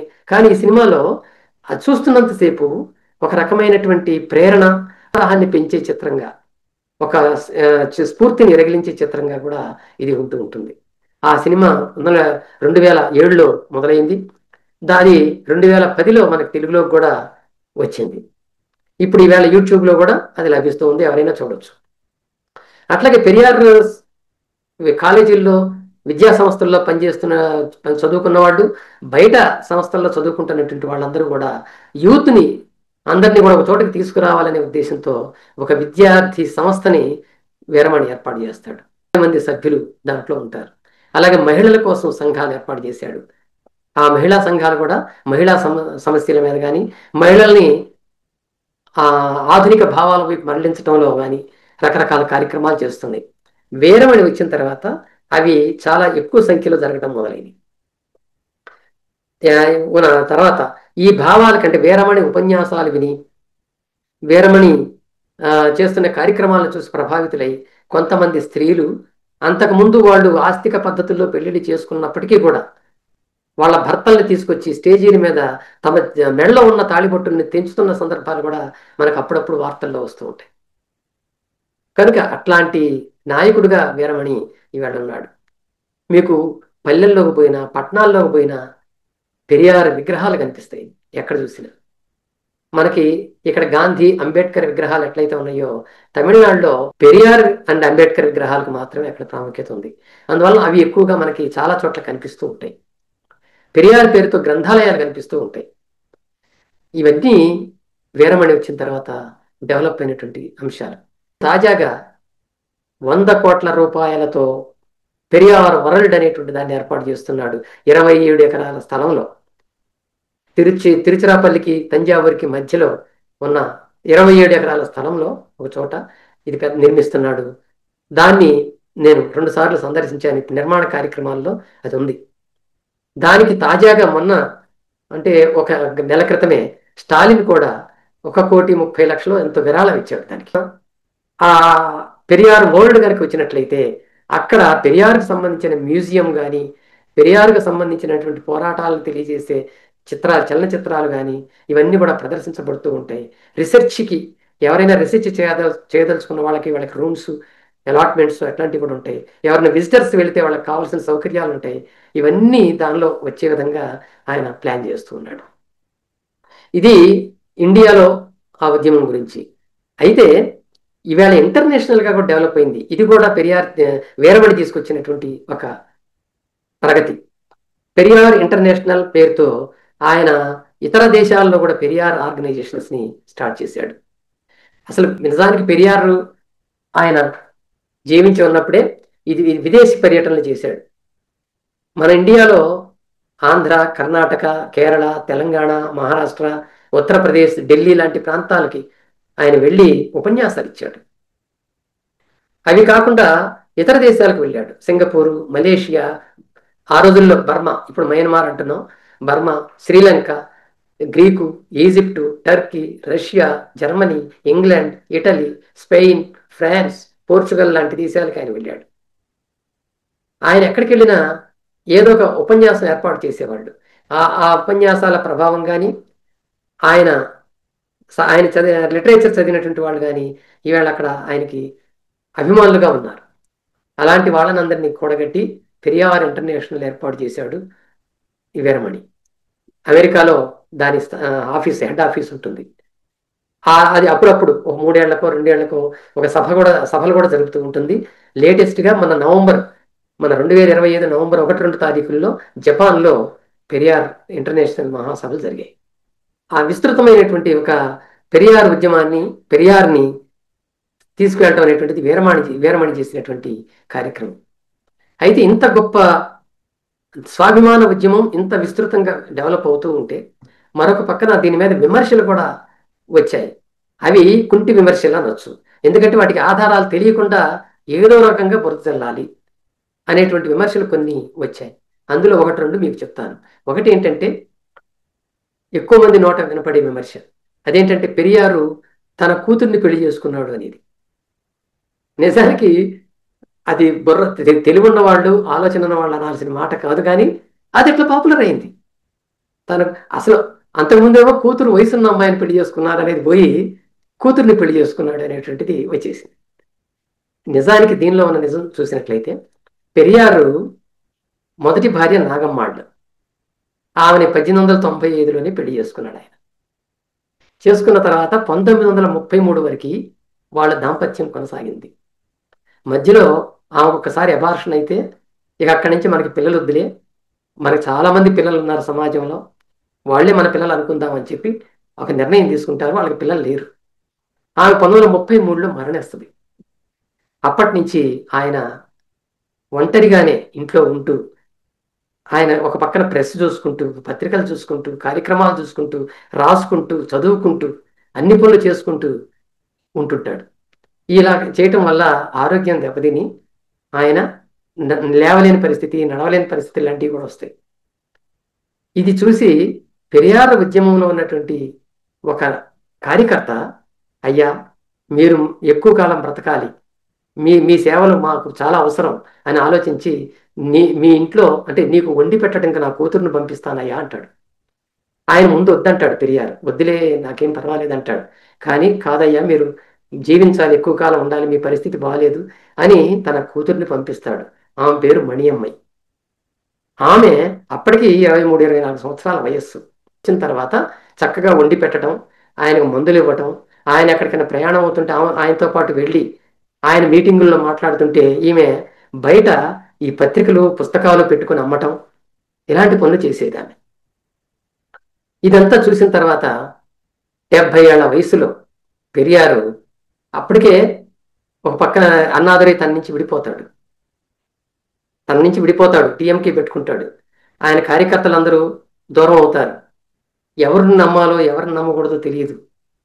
అలాంటి పరిస్థితుల్లో ఆయన మళ్ళీ ఎవరో ఒకళ్ళు నాకు తోడు ఉండాలి, ఇదిగో నేను నిర్వహిస్తున్న ఈ కార్యక్రమాలు నిర్వహించాలి, నేను సంపాదించిన ఈ ఆస్తిని పదిలంగా ఉద్యమానికి ఖర్చు పెట్టేవాడు కావాలి అని ఆలోచించి అప్పుడు ఆ అమ్మాయిని అడుగుతాడు, నేను నిన్ను పెళ్లి చేసుకుంటాను, నువ్వు నా వారసురాలు అవుతావా అని అడుగుతాడు.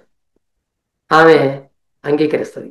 ఎందుకంటే ఆయన ఉద్యమాన్ని చూస్తుంది, ఆయన త్యాగాన్ని చూస్తుంది కాబట్టి అంగీకరిస్తుంది. ఇద్దరు వెళ్ళి రిజిస్ట్రార్ ఆఫీసులో పెళ్లి చేసుకుంటారు.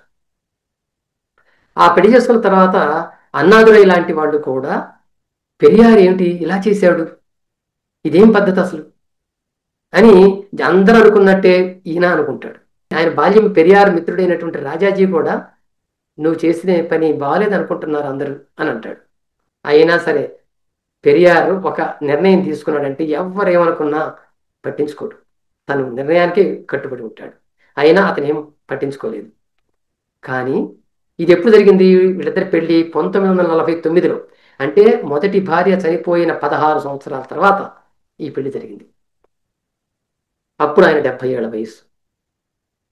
సో ఆ విధంగా అయిన తర్వాత ఇక అక్కడి నుంచి ఆమె అన్ని విషయాల్లో పెరియార్ని జాగ్రత్తగా చూసుకుంటూ ఆయన ఆరోగ్యాన్ని కాపాడుతూ వచ్చింది.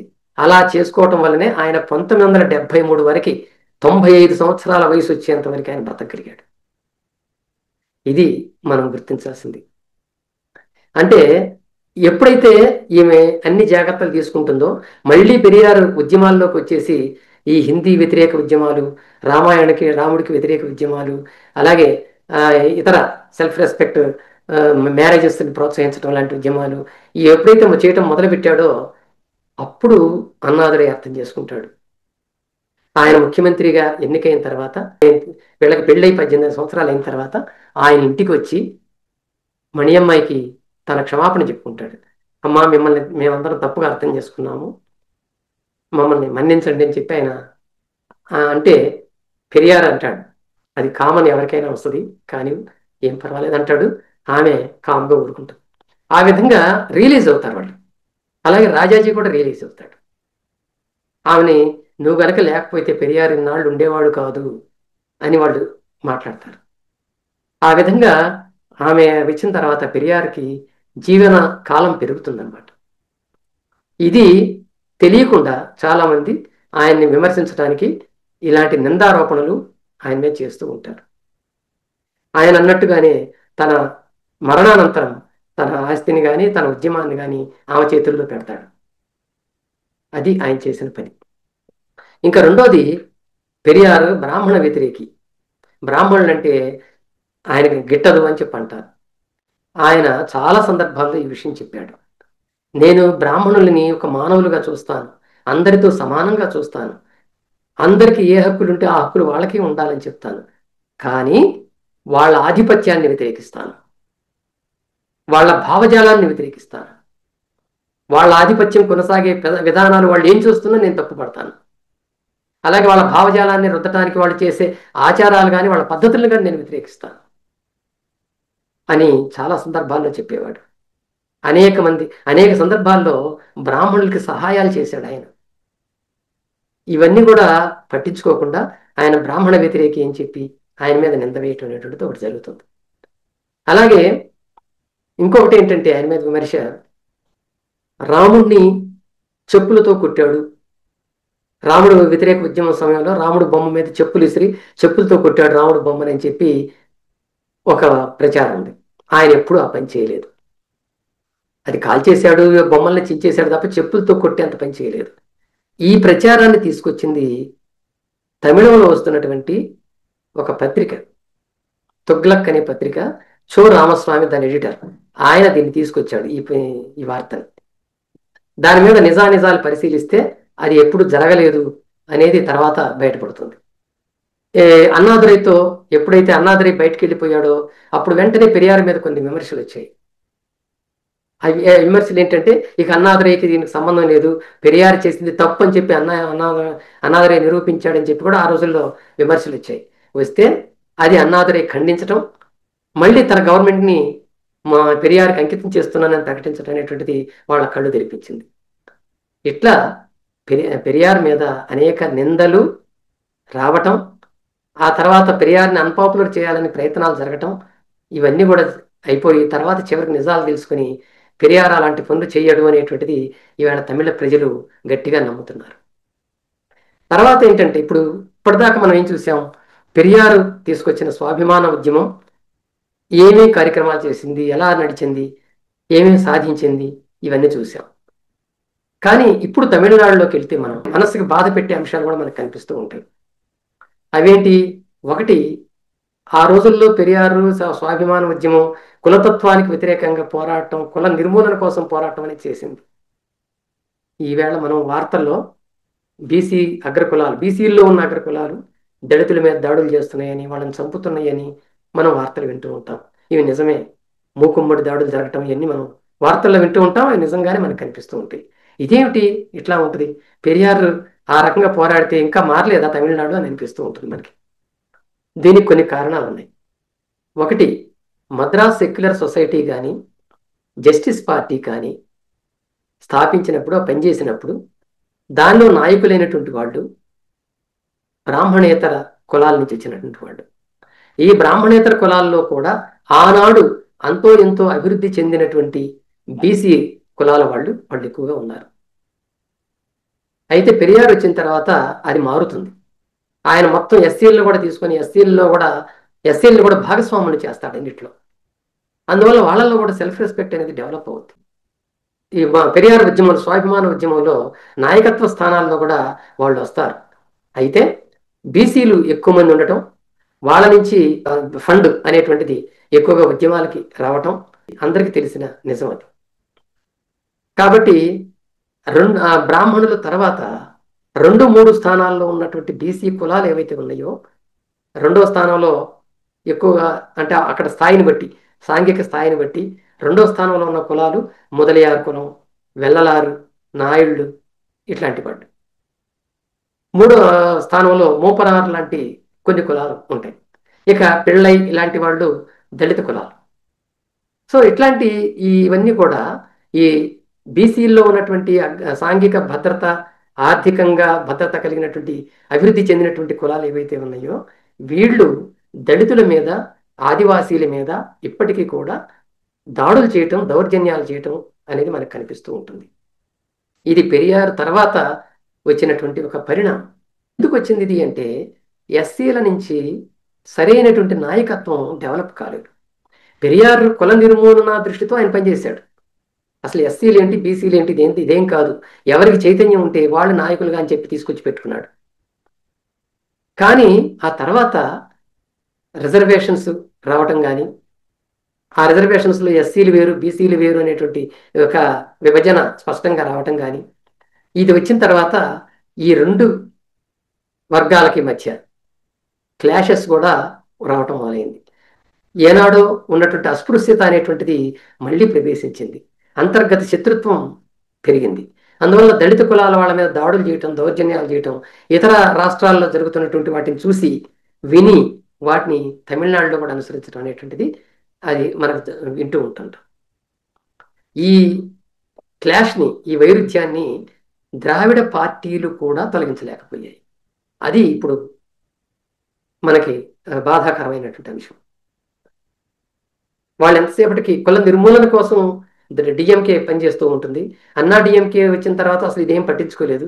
పెరియార్ ఆలోచనలకు చాలా దూరంగా జరిగింది. హిందుత్వ ఆలోచనలకు కాస్త దగ్గరైంది అది. కానీ డిఎంకే ఇప్పటికీ పెరియార్ ఆలోచనలతోనే నడుస్తుంది. ఆ రెండు పార్టీలు కూడా ఈ కుల నిర్మూలన దృష్టితో ఈ రెండింటి మధ్య ఉన్న వైరుధ్యాన్ని తగ్గించడానికి చేసిన ప్రయత్నాలు ఫలించలేదు. అందువలన అది అట్లా అవి కొనసాగుతూ వస్తున్నాయి. అందుకే ఇప్పటికీ కూడా క్లాషెస్ ఉన్నాయి. అయితే 1991లో అంబేద్కర్ శత జయంతి కార్యక్రమం జరిగింది. జరిగినప్పుడు అప్పుడు ఈ దళిత కులాలన్నీ కూడా అంబేద్కర్ని తమ స్ఫూర్తిగా తీసుకొని మనం కూడా సపరేట్గా ఒక నాయకత్వాన్ని డెవలప్ చేసుకోవాలి అని ఆలోచనలు చేశారు. అంబేద్కర్ సంఘాలు వెలిసినాయి. అంబేద్కర్ నాయకత్వంతో పనిచేసేటువంటి కార్యకర్తలు ముందుకొచ్చి రాజకీయ పార్టీలను ఏర్పాటు చేశారు. అదిగో అలా వచ్చిన వాటిల్లో వీసీకే ఒకటి. విడుదలై చిరుతళ్ళ కచ్చి అనేది అలా వచ్చిందే.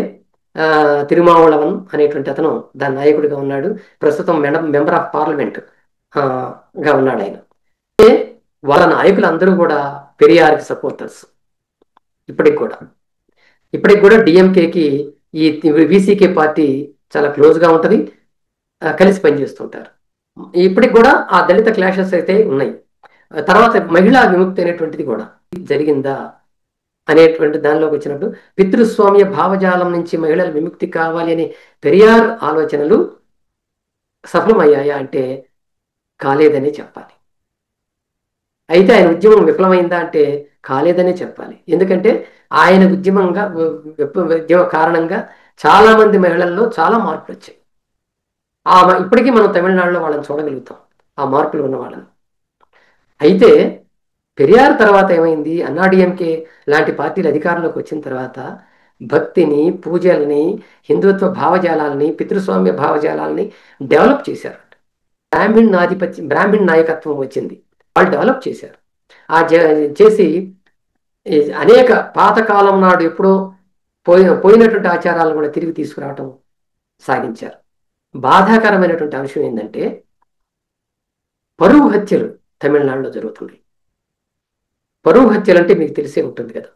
ఒక అబ్బాయి ఒక అమ్మాయి ప్రేమించుకొని పెళ్లి చేసుకుంటే వాళ్ళ కులాలు వేరైతే అందులో ఎవరు అగ్రకులం వాళ్ళైతే వాళ్ళు రెండో వాళ్ళ మీద దాడులు చేసి చంపటం, లేదా ఆడపిల్లల్ని చంపటం, తల్లిదండ్రులు లేదా బంధువులు వచ్చి ఆడపిల్లల్ని చంపటం, ఇలాంటివి పరువు హత్యలుగా మనం వింటూ ఉంటాం, ఆనర్ కిల్లింగ్స్ అంటాం. ఇవి నిజానికి ఉత్తర భారతదేశంలో రాజస్థాన్, హర్యానా, తర్వాత గుజరాత్, తర్వాత ఉత్తరప్రదేశ్లో కొంత ప్రాంతం, ఈ ప్రాంతాల్లో జాట్ కులాధిపత్యం ఉన్నటువంటి ప్రాంతాల్లో మొదలైనవి. అవి ఈవేళ దక్షిణ రాష్ట్రాలకు కూడా వచ్చినాయి. మన తెలంగాణ, ఆంధ్ర, తమిళనాడు, కేరళ వీటికి కూడా వచ్చినాయి. ఇది బాధాకరమైన అంశం. అది రావటం, దాన్ని నిరోధించలేకపోవటం అనేటువంటిది ఈవేళ తమిళనాడులో మనం చూస్తున్నాం. ఇకపోతే పురోహితుల పెళ్లిళ్ళు, స్వాభిమాన వివాహాలకి చట్టాలు వచ్చిన రాష్ట్రంలో, చట్టబద్ధమైనటువంటి రాష్ట్రంలో పురోహితుల పెళ్లిళ్ళు ఈవేళ ఎక్కువగా జరుగుతూ ఉన్నాయి. నోములు, వ్రతాలు లాంటివి పెరుగుతున్నాయి. ఇంకో ప్రక్కన హిందూ ధర్మ పునరుద్ధరణ, హిందూ ధర్మ పరిరక్షణ పేరుతో కార్యక్రమాలు పెరుగుతున్నాయి. మన పవన్ కళ్యాణ్ లాంటి వాళ్ళని కూడా తీసుకెళ్ళి అక్కడ దానికి సపోర్టుగా వాడుకుంటున్నారు. ఇలాంటివన్నీ ఇప్పుడు మనకి తమిళనాడులో కనిపిస్తున్నాయి. వీటి పట్ల వీటిని మనం ఏం చేయాలి, వీటిని ఎట్లా అడ్డుకోవాలి?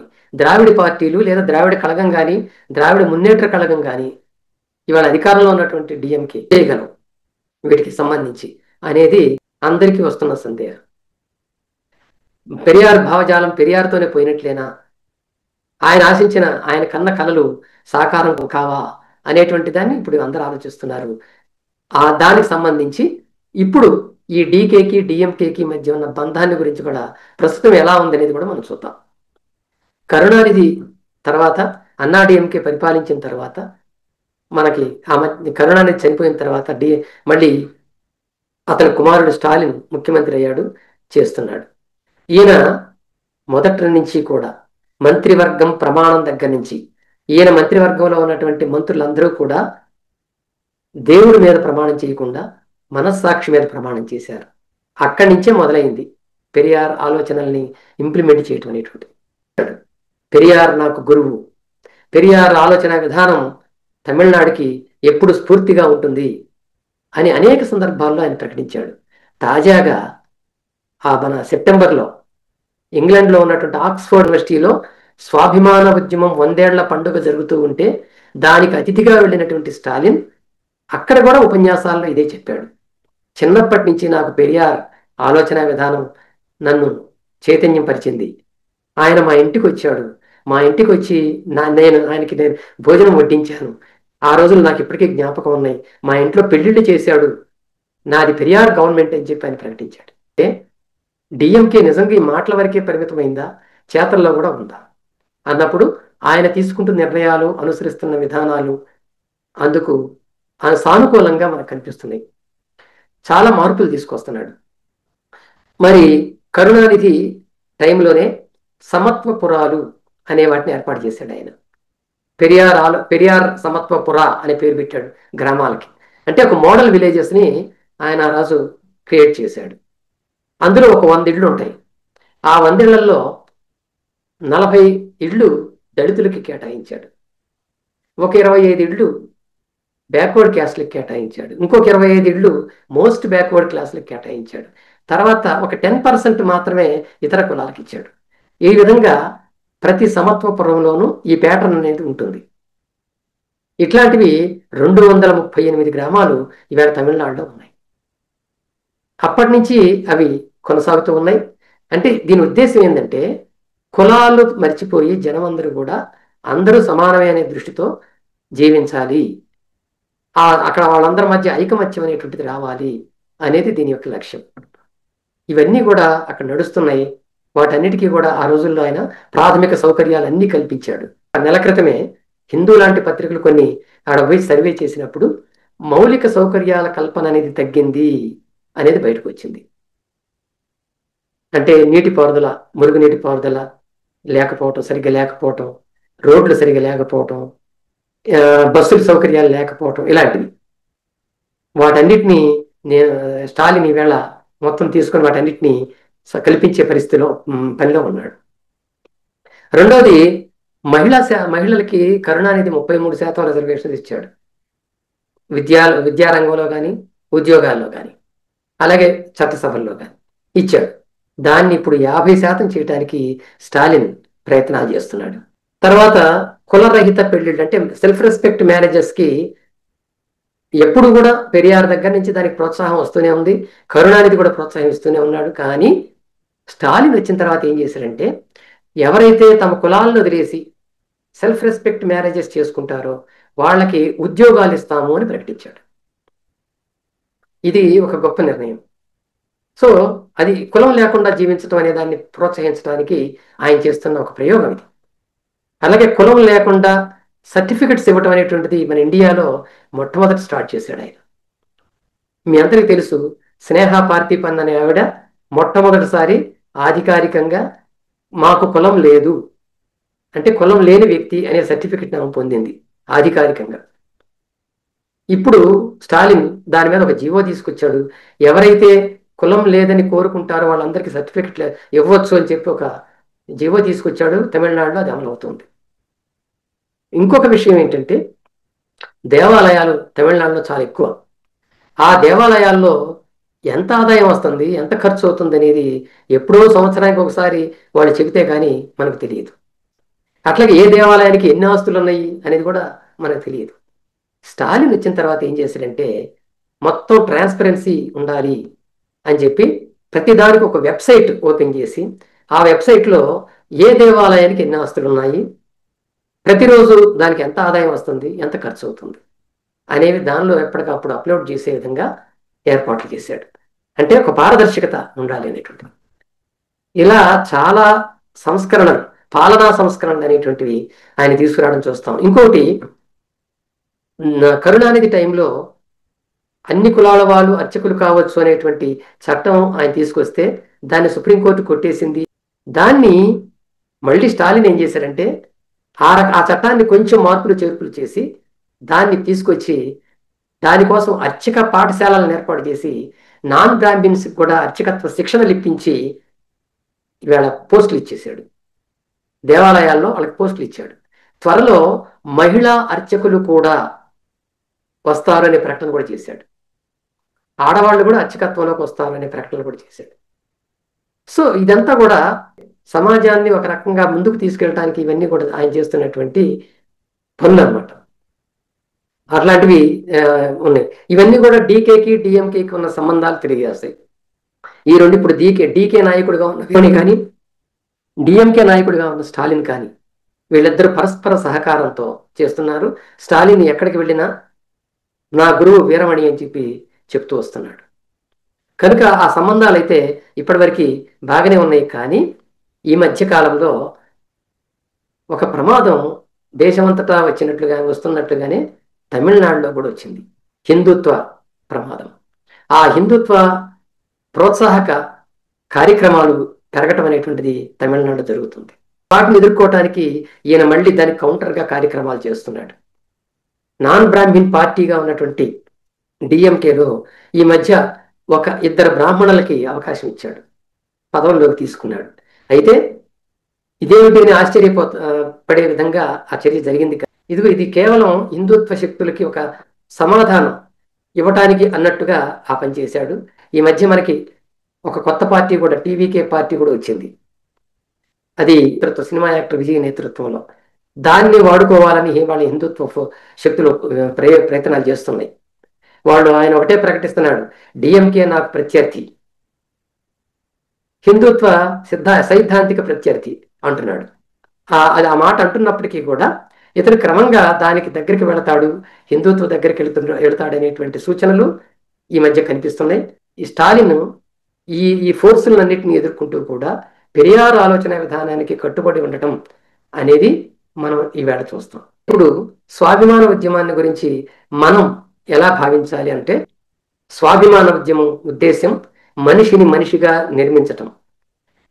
నేను స్వాభిమానం అంటేనే నేను మనిషిని, నేను ఆధారం లేనటువంటి వైజ్ఞానికం కానటువంటి వాటిని నమ్మను, వాస్తవాల్ని నేను నమ్ముతాను, నా శీలాన్ని నేను డెవలప్ చేసుకుంటాను అని నాకు నేనుగా నాపై నేను అభిమానం చూపించుకుంటూ జీవిస్తాను, ఎవరికి లొంగను, దేనికి లొంగను అని ఫీల్ అవ్వటం స్వాభిమానం.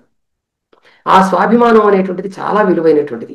అందుకే పెరియారు 1937లో మార్చి 18న కుడియర్సు పత్రికలో ఒక మాట అంటాడు, మనిషికి జీవితం ఎంత ముఖ్యమో దాని తర్వాత స్వాభిమానం అంత ముఖ్యం.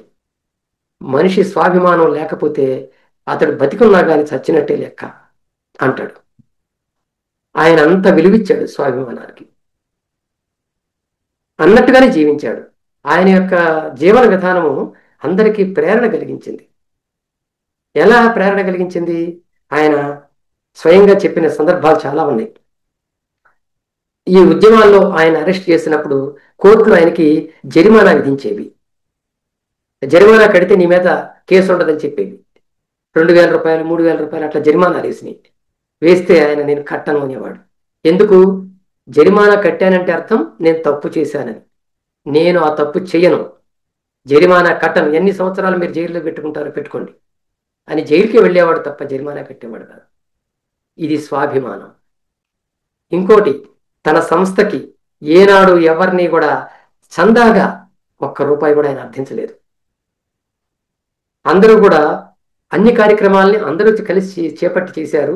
వాళ్లే చందాలు వేసుకున్నారు, చేశారు తప్ప ఈయన ఎప్పుడు కూడా నాకు ఇవ్వండి అని ఈయన అడగలేదు. నేను జీవితంలో ఏనాడు అబద్ధం చెప్పలేదు అని ప్రకటించుకున్నాడు. ఏ వ్యక్తికి ఏ సందర్భంలో అబద్ధం చెప్పలేదు, ఉన్న విషయాలనే చెప్పాను అని చెప్పాడు ఆయన. అభిమానం అంటే ఏమిటంటే నీ మీద మరొకడు పెత్తనం చేయాలి అని ఏ రకంగానైనా సరే అనుకుంటే దాన్ని నువ్వు ఆమోదిస్తే నీకు స్వాభిమానం లేనట్టు. నువ్వు ఈవేళ మత గ్రంథాలని, మతాలని, కులాలని వీటన్నిటిని ఆమోదిస్తున్నావు. బ్రాహ్మణుడు చాలా గొప్పవాడని ఫీల్ అవుతున్నావు. ఇవన్నీ నీ స్వాభిమానాన్ని దెబ్బతీస్తున్న అంశాలే. వాటిని తొలగించుకుంటే నీలో మానసిక స్వతంత్రత అనేది వస్తుంది. అదే స్వాభిమానానికి దారితీస్తుంది అనేవాడు. ఇది స్వాభిమానం అంటే ఆయన పెట్టుకున్నటువంటి ఒక సిద్ధాంతం. అనేక సందర్భాల్లో దీన్ని వ్యక్తం చేశాడు ఆయన. చివరిగా ఆయన మరణించేటప్పుడు మద్రాసులో ఆయన చెప్పిన ఉపన్యాసంలో కూడా ఒక మాట చెప్పేవాడు ఆయన. చెప్పాడు దాంట్లో ఏంటంటే, ఇప్పటికీ కూడా మీరు శూద్రులనే పదాన్ని ఆమోదిస్తున్నారు. బీసీ వెనకబడిన కులాలు కానీ, దళిత కులాలు కానీ వీళ్ళందరూ కూడా శూద్రులు అంటే అవును మేము శూద్రులమే అని ఫీల్ అవుతున్నారు. మీలో స్వాభిమానం ఇంకా డెవలప్ కాలేదు. అసలు శూద్ర అనే పదాన్ని ఎలా యాక్సెప్ట్ చేస్తున్నారు మీరు? శూద్ర అంటే ఏమిటో మీకు తెలుసా? శూద్ర అంటే నీచుడు, దుష్టుడు.